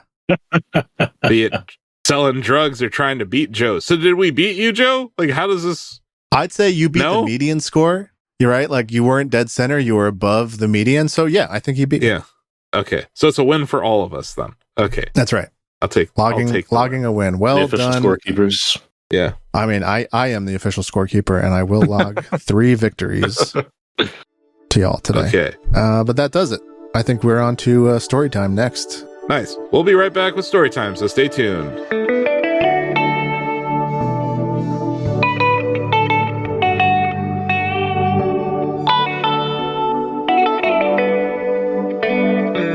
Welcome to Storytime. Let's dive into the latest stories from the past week. We're at Storytime Previews, which is trademarked. It's a preview palooza from your friends at Shacknewza. Who played this? I want to say it was TJ? Yeah. TJ played Capcom Fighting Collection 2. We uploaded some gameplay of Power Stone 2, Plasma Sword with some subtitle to it, and one of the many Capcom versus SNKs. It's got like... I don't know. It was really hard to fit all of the titles into a video title on YouTube. I'll tell you that much. Because the embargo was very specific that we couldn't upload individual gameplay from like a specific game. We had to like throw a hodgepodge together. But yeah, we had 20 minutes of gameplay from this if you want to check it out. There's some cool games in this collection. And I like that they're actually supporting them. Like there was some quality of life improvements for the other one that was announced this week as well. But yeah, we're getting another Capcom Fighting Collection. And it's got those things like I think, yeah, TJ said punching us right in the nostalgia. Just looking at Power Stone 2, just like it takes me back to the GameCube, or not GameCube, the Dreamcast era. Like I'm like, oh man, I miss this game. I would love a new Power Stone. I hope that like all of this goodwill that they're creating and all this like these retro feels like gets like we're gonna get another Capcom versus SNK, right? Like that'll happen. I'm of the mind that a lot of those are going to come back. I think we're going to get another Marvel vs. Capcom. That would be it. The internet would explode. I think. And then like, yeah, I just want to see another Power Stone, like, or Microsoft or Sony, just steal the idea and put your own IP in it. like I just think that like the 3D fighting, like what they did there is still kind of unique. You don't see it. Like Smash it's still kind of 2D, right? Like Power Stone's different. Like it had like the destructible environments or like the levels that change mid-round. Like I don't know, it's a different game. I think I'd like to see it come back. But yeah, this is shaping up to be pretty cool. And you're getting like random stuff. Like I don't think anyone was like, yes, Plasma Sword, Nightmare of Bilstein. But you know what? It's kind of like when they gave us Punisher in the other one recently. Like yeah, I'm here for it. Yeah. Look forward to more. I think that comes out in May. We got a little bit more time before then. And TJ also previewed Palia, which has been out on PC, right? This is just coming to consoles. Yeah, Palia's been around for a little bit. Yeah. So it's still a cozy life sim. Still looks nice, and yeah, I think finding a home on consoles is a good thing. Yeah, check out TJ's previews. That's Previewza. On to Reviewza. Ozzy did not like this second episode of Lost Records Bloom and Rage. He described this staring into the abyss. Yeah, it's no good. I mean, you're already fighting an uphill battle when you do the 2-part or episodic sort of thing today. It's kind of, I don't know, I mean, Telltale got away with it. Don't Nod used to do it, but I don't know, I feel like it's so much harder to keep people interested these days, and if the story's not hitting hard enough, then people are just going to jump right off, and I did not see many people talking about this, and the people who were didn't seem all that enthusiastic about it, so. Talking to Ozzy while he was playing this for review, the thing that, like, when it happened, I was like, uh-oh, he's mad. He's like, there's plot inconsistencies from the first episode to the second one. And he's like, it drove him nuts. Oh, that stinks. Yeah. Especially with a game like this, where the whole thing is kind of built on it's your story and narrative. And decisions and whatnot. Yeah, it's the whole. Yeah. So, like, that's a huge miss for a game like this. And he also said the story goes far too into, like, supernatural to its own detriment. So those are two pretty big negatives from Ozzy, who he liked the first episode, or I believe it was tape. Sure. They called them. Yeah, he enjoyed the first tape, so it's surprising to see him sour like he did. He did say that, you know, there's still evolution of their dialogue-driven formula at Don't Nod. He likes the characters and the friendships there. The camcorder is a cool gameplay idea. And the multiple outcomes are good for, like, replayability. So it's not all terrible, but he gave it a 7 in total. So I think it's like the first half was probably closer to an 8 or a 9 for him, and then like the second half was probably closer to like a 6. But yeah, Ozzy played it, so we don't have to. Thank you, Ozzy, for your service. Lucas reviewed Lunar Remastered Collection. Rise. Do you have to say Lunar? I believe. Oh, come on. I believe that is what Lucas told us. You have to say Lunar. I'm not. No. I won't do it. Like, you can't make me. It's Lunar. Lunar? Really? I think so. Maybe I'm misremembering. Is it a capital N or something? No. In the announcement trailer, it's stylized all caps. So I should be calling it Lunar. I don't know. There you go. Anyway. Pretty cool. Not Lunar. Come on. Lunar. Got an 8 out of 10 here. He said the new dub is high quality and respectful of the original audio. Difficulty issues from previous localization smoothed over. The widescreen update is really looking nice. This game has a very unique. It has a that 90s art style, but also that anime cutscene style that you would get. Is this based on an anime? No, I don't think so. No, I don't think so. It looks anime as all hell. It does. Anyway, 8 out of 10. Lucas knows what he's talking about. Rusty Rabbit, side-scrolling game with a. Sorry, I think this is Rusty Rabbit. Rusty? I'm joking. Rusty. I'm joking. It's Rusty Rabbit. You're trying to kill me here. Rusty, like his name's Russ with the middle initial T. No, it's Rusty. Like, I don't know, the door in our office after the flood. David, did you see that shit? Yeah, I did. That place looked like Resident Evil, man. When I walked in there, I don't know. I'm having PTSD from that. And also the check I had to write for fixing that shit. He did not like the boss battles in this. That's another Lucas review. The lack of map detail makes backtracking worse than it needs to be. Combat heavy moments make fumbly controls stand out even more. That's not fun in a side scroller. Still got an 8. So he likes the premise. The character's cute. Like, you're a bunny rabbit. And he's wearing like a jacket, an ascot. So like, I don't know. He's a prim and proper rabbit trying to make his way through a tough world with robot enemies and stuff. It actually looks visually pretty impressive. Strong art direction, I'd say. Yeah. Which probably overcomes some of the gameplay not being as great. He liked the storytelling.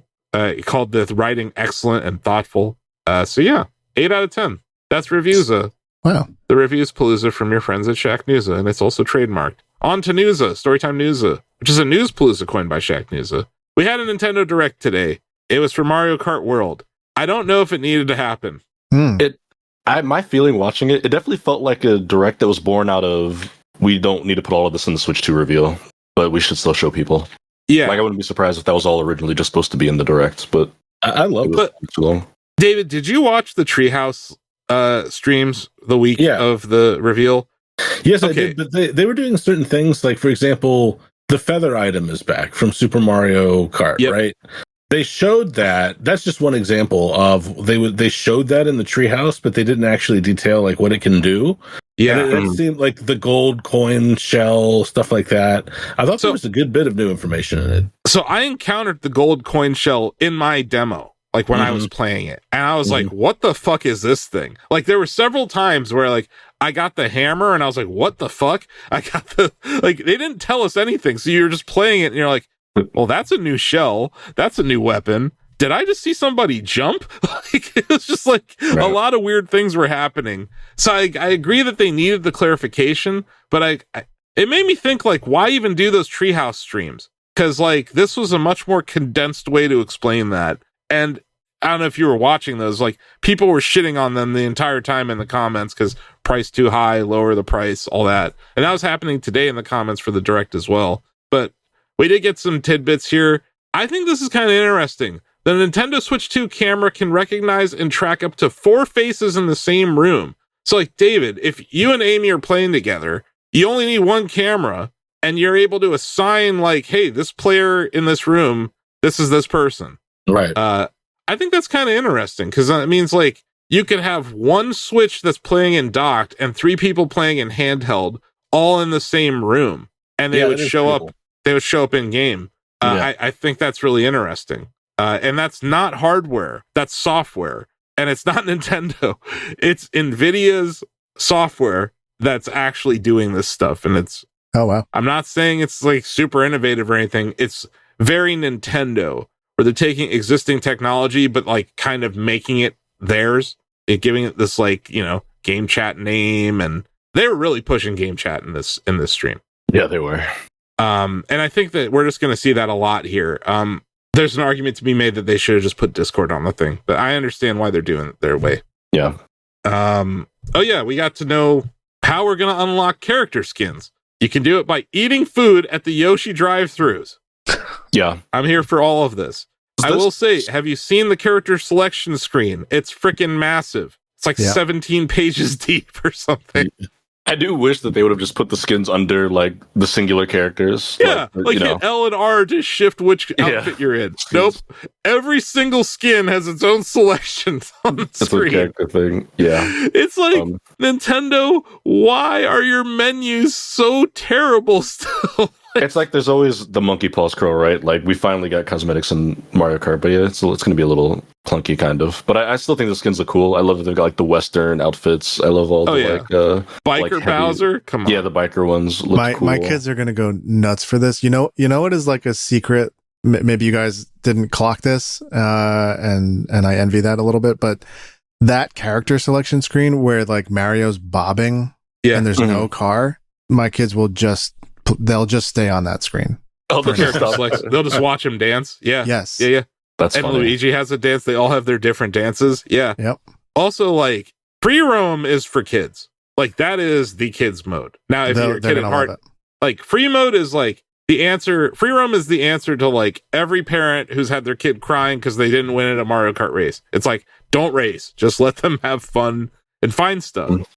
And there were P blocks there. There's sweet jumps. Did you see the sweet jump that the penguin did? Mm-hmm. I did. I thought that was pretty cool. You can be a penguin. That's good. It's great. You don't sink in the water anymore. You turn into a hovercraft. So I think that's cool. The one thing I saw throughout the whole video that I was excited by was like, it's going to be like so many multiple paths in the tracks. And I think that's something I noticed. Like, Asif, I don't know if you had this experience when you played it, but like I noticed that going off path, like into grass or dirt, didn't really seem to slow you down anymore. It does, but it's not as bad.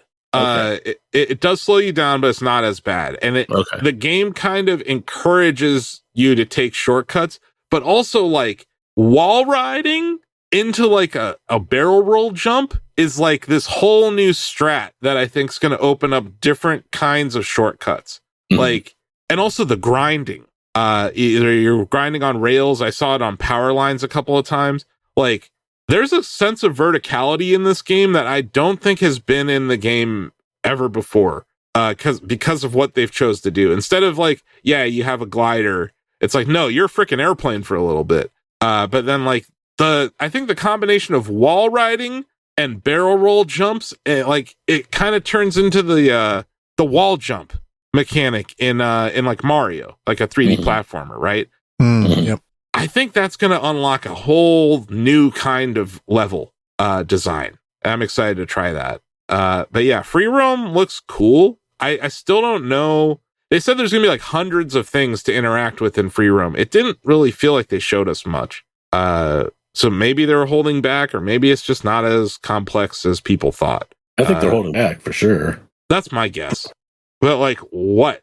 Like at this point, I guess my point is there's so many people who are pissed off specifically about this game, right? Because it costs $80 unless you buy the bundle, which it'll cost you $50 if that doesn't. The bundle seems like obvious in this scenario. It's like, hey, are you mad about this $80 game? Well, why don't you buy it for $50? You're going to need the system anyway. I think they know what they're doing. Tiers was $70, and like you play Tiers, and you're like, yep, that's the right price. So I have some faith that it's correctly priced. I'm worried. I'm just worried that they're going to create paid DLC for this. I was going to say, that'll be the interesting thing to see, right? Is a year from now when they announce like 12 new tracks, do you just get them? Or are they like, you'll get them if you have a Nintendo Switch Online expansion pack. Well, that means it'll still cost money. Yeah. I think that's where the pitchforks are really going to come out. Yeah. But I think that there's people, I saw someone say this and I think it's still true. There's people out there who are going to pirate this game if it's $80 or if it's $5 because they're just going to pirate the game. Yeah. Also, these people didn't grow up during the 16-bit era when we were already paying $80 or $90 for cartridges. Yeah. And then you inflation adjust that shit, David. We're paying like $150, $200 for freaking one SNES cartridge in $25. This happens all the time, though. People get pissed about the price and then everybody buys it. People boycott a game and then everybody buys it. Like, I can't take any discrepancy about the price seriously, honestly. No. I'm so tired. And I get it. On the back of selling 65 million units of their last Mario Kart game, raising the price by 20. Yeah. I understand the rhetoric around it, but yeah, it's I do think that some of the interviews they did with Doug Bowser and Bill Trinan over the last few weeks did not help this situation at all. No. Because Bill was like, just watch the direct, you're going to see more value. And I don't know if they really did a good job of that. But yeah, we talked about the new weapons or the new items. All that looks cool. There's a super mushroom that makes you like huge. That's fun. Because that was in like Mega Mushroom. Mega Mushroom. That was from New Super Mario Bros. U, right? DS. Or DS. Yeah. Yep. I like seeing that power up of all of them appear in this. Because like, yeah, we have the lightning bolt, and yeah, it can shrink people. They did change how it operates a little bit. It only shrinks people in front of you. I think it's always done that. Really? Yeah. Because if maybe you're behind that person, you don't deserve to get punished, right? Like, yeah. I know. Well, I'm gonna have to try that. I don't know. But maybe I never noticed it before because 24 characters on screen just makes stuff like that more noticeable. Right. Because usually in a 12-person race, you're usually in 10th, 11th, or 12th when you get a lightning bolt. Yeah. Yeah. Okay. That's a good point. And then Donovan, we're going to the cinema. We got a peek at these new treks. Boo Cinema, a haunted cinema. I was like, this is right up Donovan's alley. I love that. There's even the part where you drive through the like screen, or at least where the projector's blasting, and it like takes on. I'm assuming you actually see that grainy look in game, and it wasn't just a trailer thing, but they show like the film reel spinning. That's fun. Yeah, stuff like that. The thing I just noticed about all the tracks is the scope. They just all look massive. Yeah. And I like this whole like the knockout tour, but also being able to create your own custom race that incorporates that.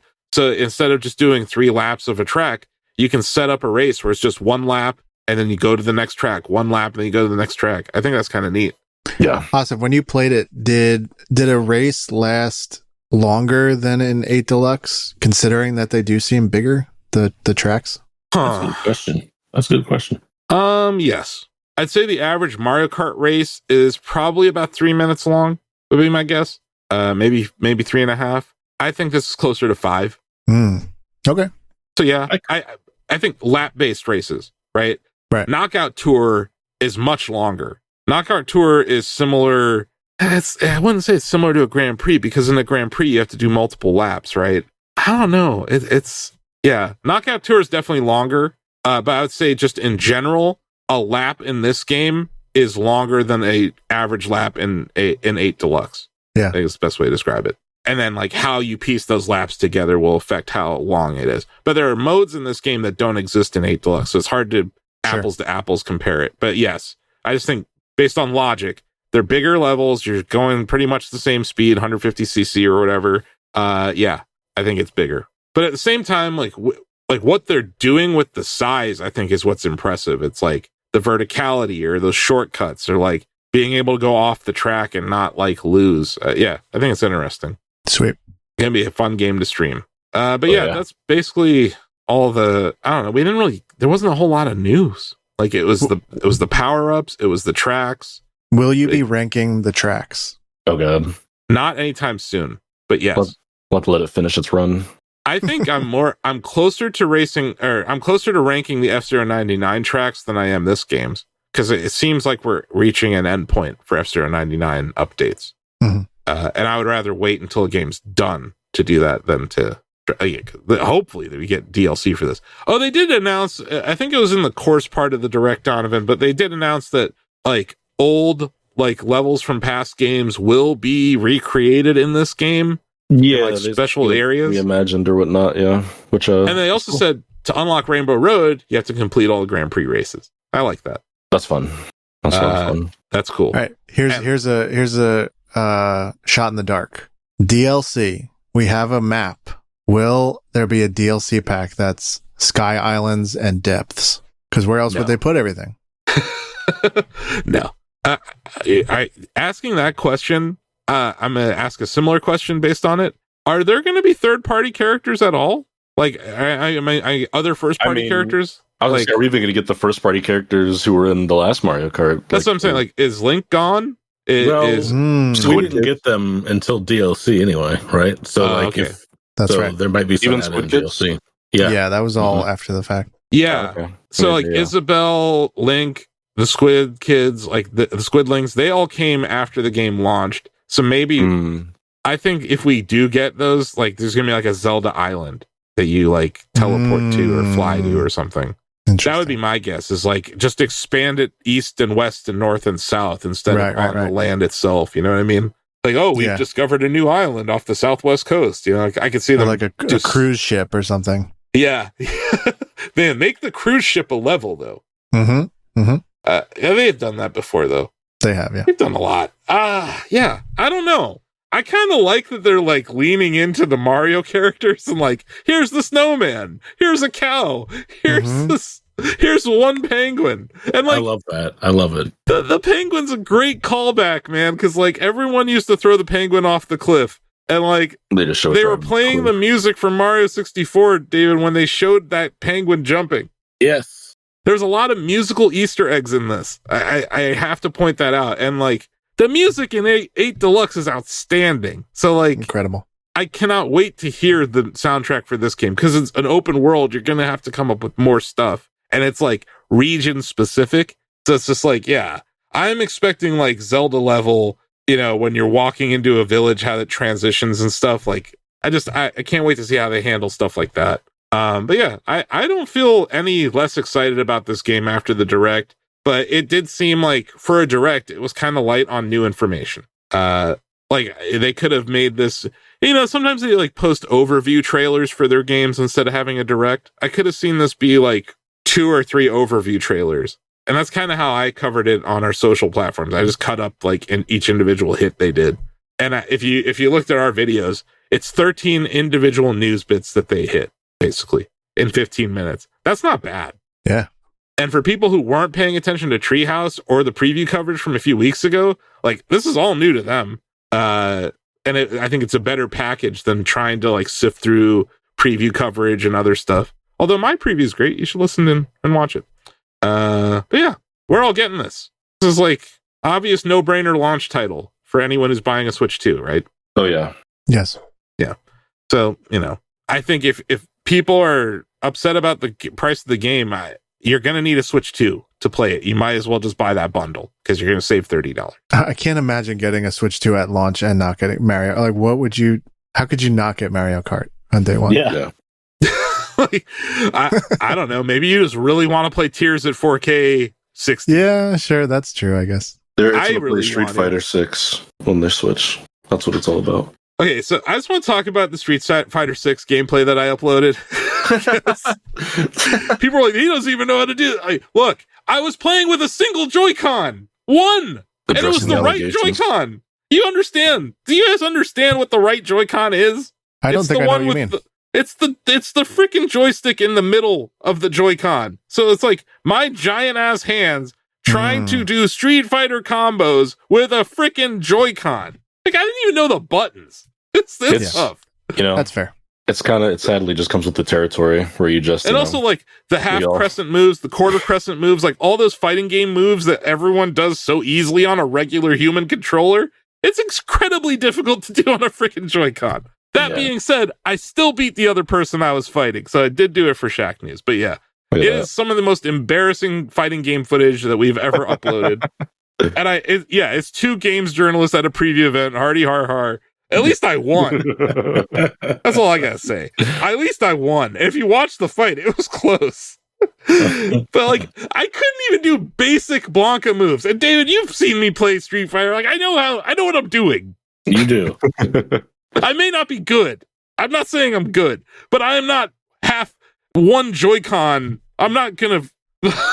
No, like the Joy-Con 2 is probably better, but it's still a Joy-Con. You know, it's still a Joy-Con. It still has those weird shoulder buttons, right? That they made bigger, but still they're weird, and like it's just not comfortable for people with big hands to use that. I was like, they're trolling me. Like, it's the only setup for Street Fighter at the entire event. And they're doing it with Joy-Con. I was like, really? You didn't have 2 Pro controllers ready for this? Did they have the Pro Controller 2s available elsewhere? Because that would have been a great opportunity to show them off. Street Fighter. Yeah, they did. They did. Yeah. Wow. They had a lot of them were grips, David. A lot of the demo stations were showing off the grip, which I would have loved to play Street Fighter with the grip. Because I'll be honest with you, the size increase of the Joy-Cons has made the grips more viable to me. Like I enjoyed using the grip controller for the first time ever, thanks to the size improvements. It's how offset the analogs are. It just feels more like a regular controller. But they did have the Switch Pro controller there, Switch 2 Pro controller there as well. The one thing I blanked out on that I really should have done, I didn't try the D-pad, and I heard they improved it. There wasn't really a game there. I guess I was using it. No, there wasn't a game there that I was able to use that with. Is it a D-pad or is it still for bespoke buttons? It's a D-pad on the Pro controller. It's the D buttons on the Joy-Con. I see. Yeah, it's still the D buttons, which is not a good thing. But you're going to get Hori and all those, third parties. They'll announce things that are, whatever. But yeah, I don't know. I'm still excited for Mario Kart World, even though it costs $80. I did see someone complaining that Kirby and the Forgotten Land is going to cost $80 for the Switch 2 edition. But with that, you're getting the increased visuals and you're getting DLC, like an actual story DLC. Yeah. $10 for a story DLC is not crazy. That happens all the time. I want to see this. I really want to see that game in particular because it has that look where it's like, I know this game would look not great, but fantastic if the original Switch had a little more power. That game struggles a bit. I really want to see it's visually stunning. Yeah. And it ran smoothly. Like I bet. I can tell you that like the games that were running in 4K, which they wouldn't tell me at the preview event, but they were visually it was obvious. They look stunning and they ran great. And I go back to that Tears upload that I did where it's like, here's Ultra Hand without lag. And like, that's all I had to show people. It's like, look, this game can run at 60 frames per second, not on a PC. But yeah, we got some other news real quick. NVIDIA announced the RTX 5060 family of graphics cards starting at $299. Probably seeing a lot of people struggling to buy these more expensive ones that aren't in supply. So good on them for that. They also took a $5.5 billion charge because they sold AI chips to China regardless of the US laws. They said, you know what? Fuck you guys. We're still going to sell them our AI chips, but we'll just cut you a check. So that's like speeding. It's like just speeding on the highway. And like you get pulled over and you're like, here you go. Here's a few hundred. I'll see you later. Are you saying that instead of paying, is it a tariff? No, this is not a tariff. This is a penalty for they are if they sell AI chips to China, there's a specific penalty attached to it. I see. Okay. And they were willing to pay that penalty because they just did not give a fuck. Right. I think they're just like, look, we have supply of chips. There's demand over there. We're going to do it. And their margins like we talk about it all the time when we report Donovan, like 70% profit margin over at NVIDIA right now. Oh yeah. They can afford to take a $5.5 billion hit. A lot of other companies would go bankrupt from that, but yeah, they can handle that, which is crazy. So yeah, this is your bit of NVIDIA news.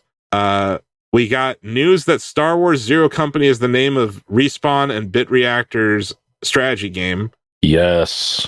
All right. So this is like a game we knew was being made for at least a couple years ago. They announced a strategy Star Wars game was in the works, but we just knew it was Bit Reactor, which is mostly XCOM devs and Respawn collaborating on it. But I don't know. You tell me Star Wars XCOM, and I am there at midnight for release. So I'm excited to see more about this. So we should be hearing more at Star Wars Celebration, which is on Saturday, April 11th or April 19th. The panel, I believe it's a Respawn Entertainment panel at Star Wars Celebration. It's in Japan, so it's going to be a very bizarre hours for us here in the United States. But yeah, they put out the key art. It looks like it's probably all original characters. It's like a mix of people. You see like a droid. There's like a clone trooper. There's a smuggler looking dude. I don't know, man. That guy kind of looks like Lando, but he's not. Yeah, I mean, if this is like just some random story or some weird hodgepodge of characters out in the galaxy. Kind of looks like R2-D2, but it's not. Mm-hmm. It's that. Yeah, which again, why isn't it May the 4th? Why aren't they? It's like that's in like 2 weeks. Star Wars Celebration. That's a good question. Like, I mean, why isn't Star Wars Celebration on May the 4th? That's a good question because they usually do it in April, and it's only how do you say? Is it biennially when it's every 2 years? Yeah, is that right? I think so. But yeah, Star Wars Celebration is only every other year. But yeah, they usually have it in April. I went in 2019. Chicago, it was in April. Right? Yep, it was in April in Chicago too. I don't know why, because they usually do May the 4th stuff. They have news around May the 4th all the time. Yeah, that's a good point, Joe. I don't know. It's weird. It is weird that they do it every 2 years too. Also, maybe it's deliberate because Star Wars Celebration is a Reed Pop event, and maybe Lucasfilm's like, hey, stay out of our territory. You can do the event, but like give us May the 4th to like, do whatever we want. That makes sense. All right, well, that was our news. On to Industries. I'm going to throw one more story in here. Taiwan Semi, the largest fabricator of semiconductors and most of our products, reported earnings today. We're recording this on Thursday. They reported in the morning. They beat expectations of earnings and revenue, and they kept their forward guidance despite the tariff uncertainty. They said that AI chip demand is still going to outweigh the negative impact of tariffs on them. That's interesting to me. That means that there's just almost inelastic demand for AI chips right now. Pretty crazy. I mean, we wrote about it earlier this week. That NVIDIA just said that they are manufacturing their Blackwell chips at a TSM factory in Phoenix. So they're going to by the end of 26 or 25. I think they said they had already started with specifically the Blackwell chips, if I remember the press release correctly. And then they're building more stuff. There was some target of making like $500 million. Oh, right, yeah. They're like, we're going to make $500 million of these by some date. Mm-hmm. I don't know, man. Like every time we're going to build stuff in America, like David, you remember when they said they were going to build Lordstown cars here? Lordstown Motors? Remember when Amazon was going to build this huge thing here? Remember when Intel was going to build that thing? Yep. None of that happened. Nope. Like it's always election year. Oh yeah, we're going to bring jobs back to Ohio. And then literally the next year, it all just poof, gone. So yeah. Let me just say that I'm not so confident in NVIDIA's ability to manufacture the highest end GPU ever in America. But if they claim they can, good for them. They already cost $1 gajillion, so maybe it won't matter. But I'm going to guess that robots are going to build that shit, not humans. Speaking of robots, judge finds Google has an advertising technology monopoly. Guys, also, sky, blue. Right. Water, wet. Google, monopoly. Like, obviously. Yeah. Let's see if this actually goes anywhere. That's going to be my question. I'm like, okay, so are we doing anything, or is that just going to like happen and then they get a slap on the wrist and then we just keep... Well, this is going to get appealed. This is going to move all the way up to the Supreme Court, probably. Yeah. I bring this up every time, though. How do you break up Google? Like, are you going to break up search from the ad business? Because that's how they monetize search. Are you going to break off YouTube?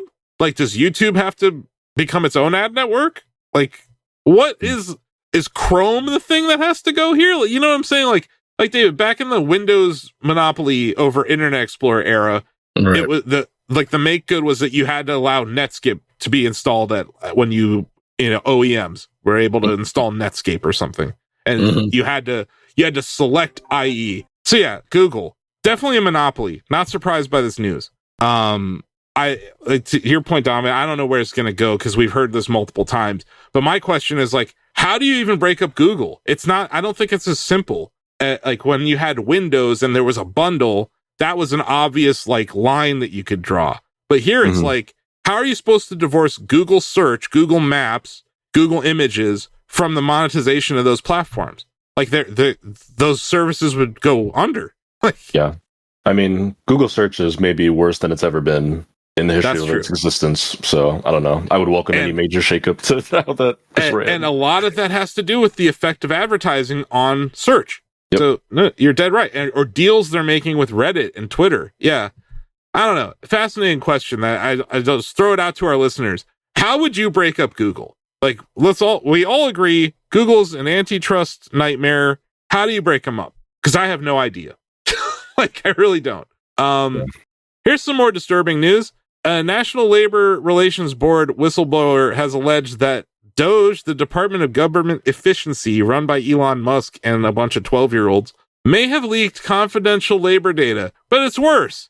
They got multiple login attempts from Russian IP addresses. And it's not that they were... Here's the scary part. It wasn't that the login information was wrong. It was correct. Like, they were logging in. It's just that the admin saw Russian IP and was like, we're probably not going to allow this. And also, the government website infrastructure is so shitty right now that people are struggling to log into like Social Security website and shit. Even if you have your password, it'll return your password's incorrect error. So this story is the same. What's going to happen? What will come of this? Yeah. This is treasonous. I mean, it is legitimately treasonous. If it wasn't ignorance, if it wasn't malpractice that led to this, if they intentionally gave access to Russians to our NLRB database, that's so fucked up. And also, Elon Musk, noted union buster, I was gonna say, hater of unions, should not be anywhere near the NLRB. Like, this is, it's like, how much corruption can we take per week? Anyway, great question though, Don. I'm like, what is going to come of this? Nothing. If this was a just world, treason. People would be like thrown in federal prison for this. And then, hey, because like we just had to include this, OpenAI might make a social network. Yeah. Absolute nightmare scenario. That's just dumb enough to be true. So here's a dumb anecdote. Earlier this week, or maybe last week, did you guys see how like Garbage Pail Kid AI generated images were trending? No. You guys aren't on Twitter. Anyway, this guy, the Big Play Reflex show, Chris McNeil, he was making these Cleveland Browns specific ones, and it went viral because he has a ton of followers. So, David, WKYC reported on it, our Cleveland NBC station. Mm-hmm. And they, as the source in like their the top left chyron, they sourced ChatGPT. Oh man! And I'm like, wait a second, like, isn't that like sourcing the guy who robbed you? Like, like David got stuck up behind his house yesterday.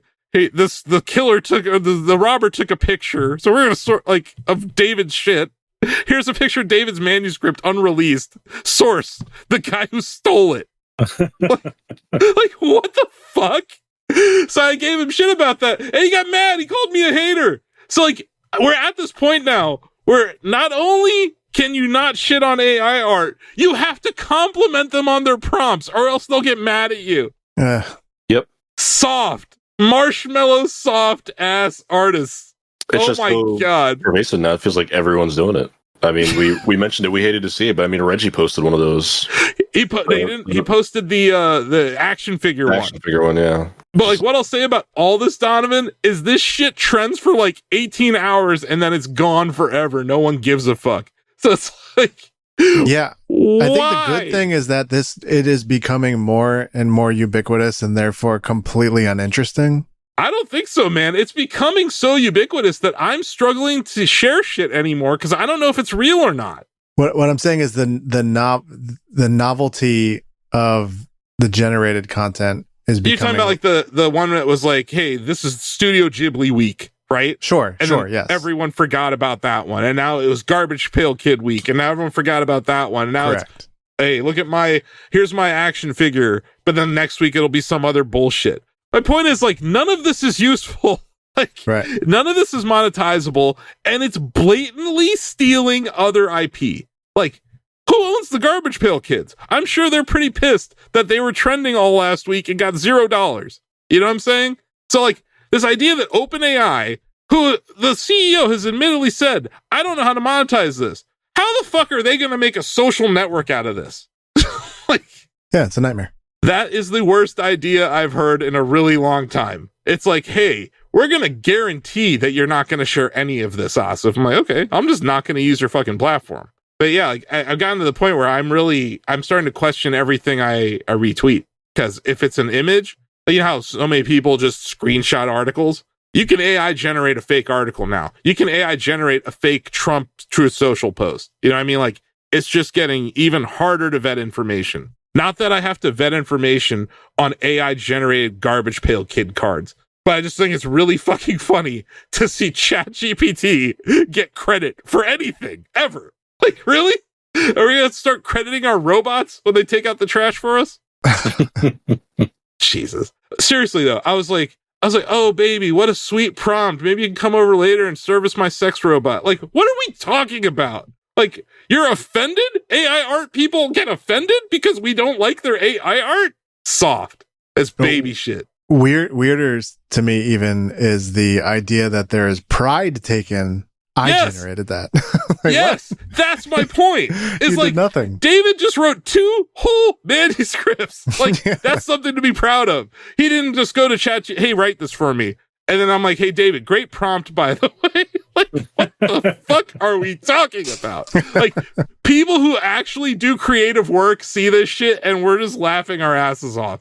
Because this is like we are so past the point of no return here now. We're like, AI art, if you criticize it, you get attacked by 50 people on Twitter, which I have a private account, so that doesn't happen to me. But it was just really funny. Someone, like a mutual, being upset at me because I was giving them shit about this. Like, way to go, ChatGPT. A plus. Like, what the fuck are we doing? Ugh. Anyway, that's it. We did it. That's the show. Nice.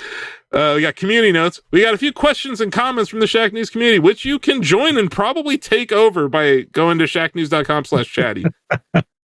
Or by emailing us at, I don't know. We're going to use David's email. david.craddock@shacknews.com. You're not going to get any emails. Don't worry about it. So I included a user-generated thread, like a farm-to-table actual user, like a real shacker, logged into the website and posted a thread, David. I know, crazy. Even crazier, it was about a video game. Oh, shit. Romsteady didn't just play Blueprints. He beat it. He said, nice. I spent entirely too much time playing Blueprints. Some of these puzzles are so freaking subtle. And he gave some spoilery examples, said, I'm loving this stuff. Provided a feedback, said, beat the game tonight on day 59. I'm going to let it gel for a bit before I play it again, but a good 20 hours well spent. 20 hours? Oh my God. I'm at 20 hours now and nowhere near You have to understand though, Rom is like different level player, man. He's whoa. He is a speed reader. He's like a poker savant. Like he is just he's a very talented individual. So I think this game, it got its hooks in him like instantly. Yeah. And when he said he specifically credited our podcast for bringing it to his attention. Oh, nice. Sweet. Yeah, he said, I don't remember where he said it, but yeah, he did credit the podcast for it. Nice. But yeah, he had, if you go back to that thread, Joe, there's some spoilery stuff that I'm not going to bring up because I haven't even played the game yet. I am definitely not. I want to, but I'm not going to click on it. And then Haas Mamu Corner, who replies mainly on YouTube, said, Joe, where do you get your confidence from? Lucas, because I like Donkey Kong. That was the best answer of the entire podcast last week. Very clippable. Yeah, Lucas very much knows his Donkey Kong trivia, and he beat me. I salute you, Lucas. That'll do it. That's our show. Subscribe on your podcast app of choice. Tune in every Friday for more Shack Together. Yeah. Thanks to David and Donovan for stopping by to talk about games and Mario Kart. I know we'll be playing some Kart here before long. Thank you. Not 8 Deluxe, though, because we all hate that game now. No more of that. I'm actually going to be playing it this weekend, Donovan. Because I got to capture gameplay for the top 96 video that Greg's going to make next week. Oh, right. I know. I finally got my capture thing set up. Oh, I found... You know what? I didn't mention this earlier. I played Tears of the Kingdom last night. I found 3 light roots and a shrine in about 30 minutes. Good productive session. I'm back in there. We just shipped the Shack map for Schedule 1. And yeah, we're working on a Tears of the Kingdom Shack map. So I have met with the other people who are going to dive into that game with me. But yeah, the idea is we want to have that, out sometime around June 5th. So when people are coming in, maybe they're returning to Tears of the Kingdom. Maybe they're playing it for the first time. But we are going to go after a lot of the stuff that you would want to do in the late game. So like armor sets, all the shrines, all the light roots. I think I'm missing like 2 or 3 light roots, and I'm still like 30 shrines away from 100%. But yeah, exciting times over at shackmaps.com. Oh yeah. Which is not included in our pre-recorded hype thing where I sound like Satan at the beginning. You know what? We're probably due for a re-record anyway. Yeah. We'll have to do that at some point. Yeah. But yeah, if you made it this far into the podcast, you probably like us. So go to the internet, tell them to vote for Shack Together, review us, give us 5 stars, link us in other places, not 4chan, because apparently that website's down. And yeah, I'll do it. Thanks, everybody. Thanks, everyone. Thanks, David. Thanks, Donovan. Peace. Yeah, so we wave at the camera, say we'll never forget you. Bye-bye. Bye. Bye.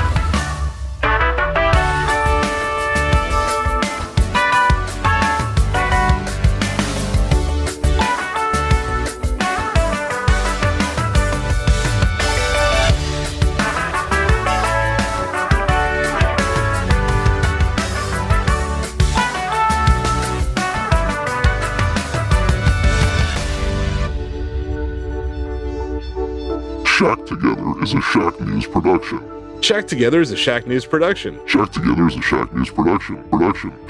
Shack News is a multimedia company consisting of a variety of entertainment properties, including ShackNews.com, video game and cutting-edge technology coverage with evergreen video, guide, and long-read content, providing readers and viewers with the latest reviews, previews, interviews, and news.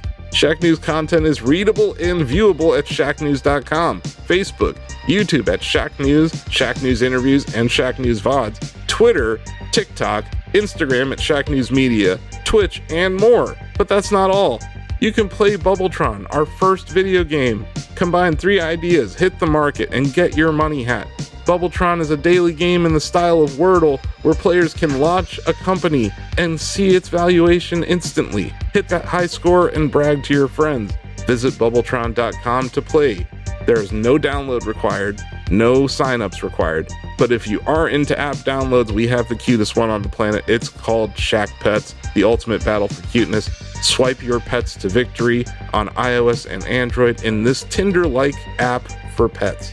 Shack News is proud to present a variety of micro products, all available for free at shacknews.com. Cortex is a publishing platform available to all of our users. Shouts is a Twitter replacement in a time where Twitter really needs replacing. And Reader, an RSS reader that won't get shut down by Google anytime soon. You can import YouTube, subreddits, all sorts of cool stuff, even podcast feeds.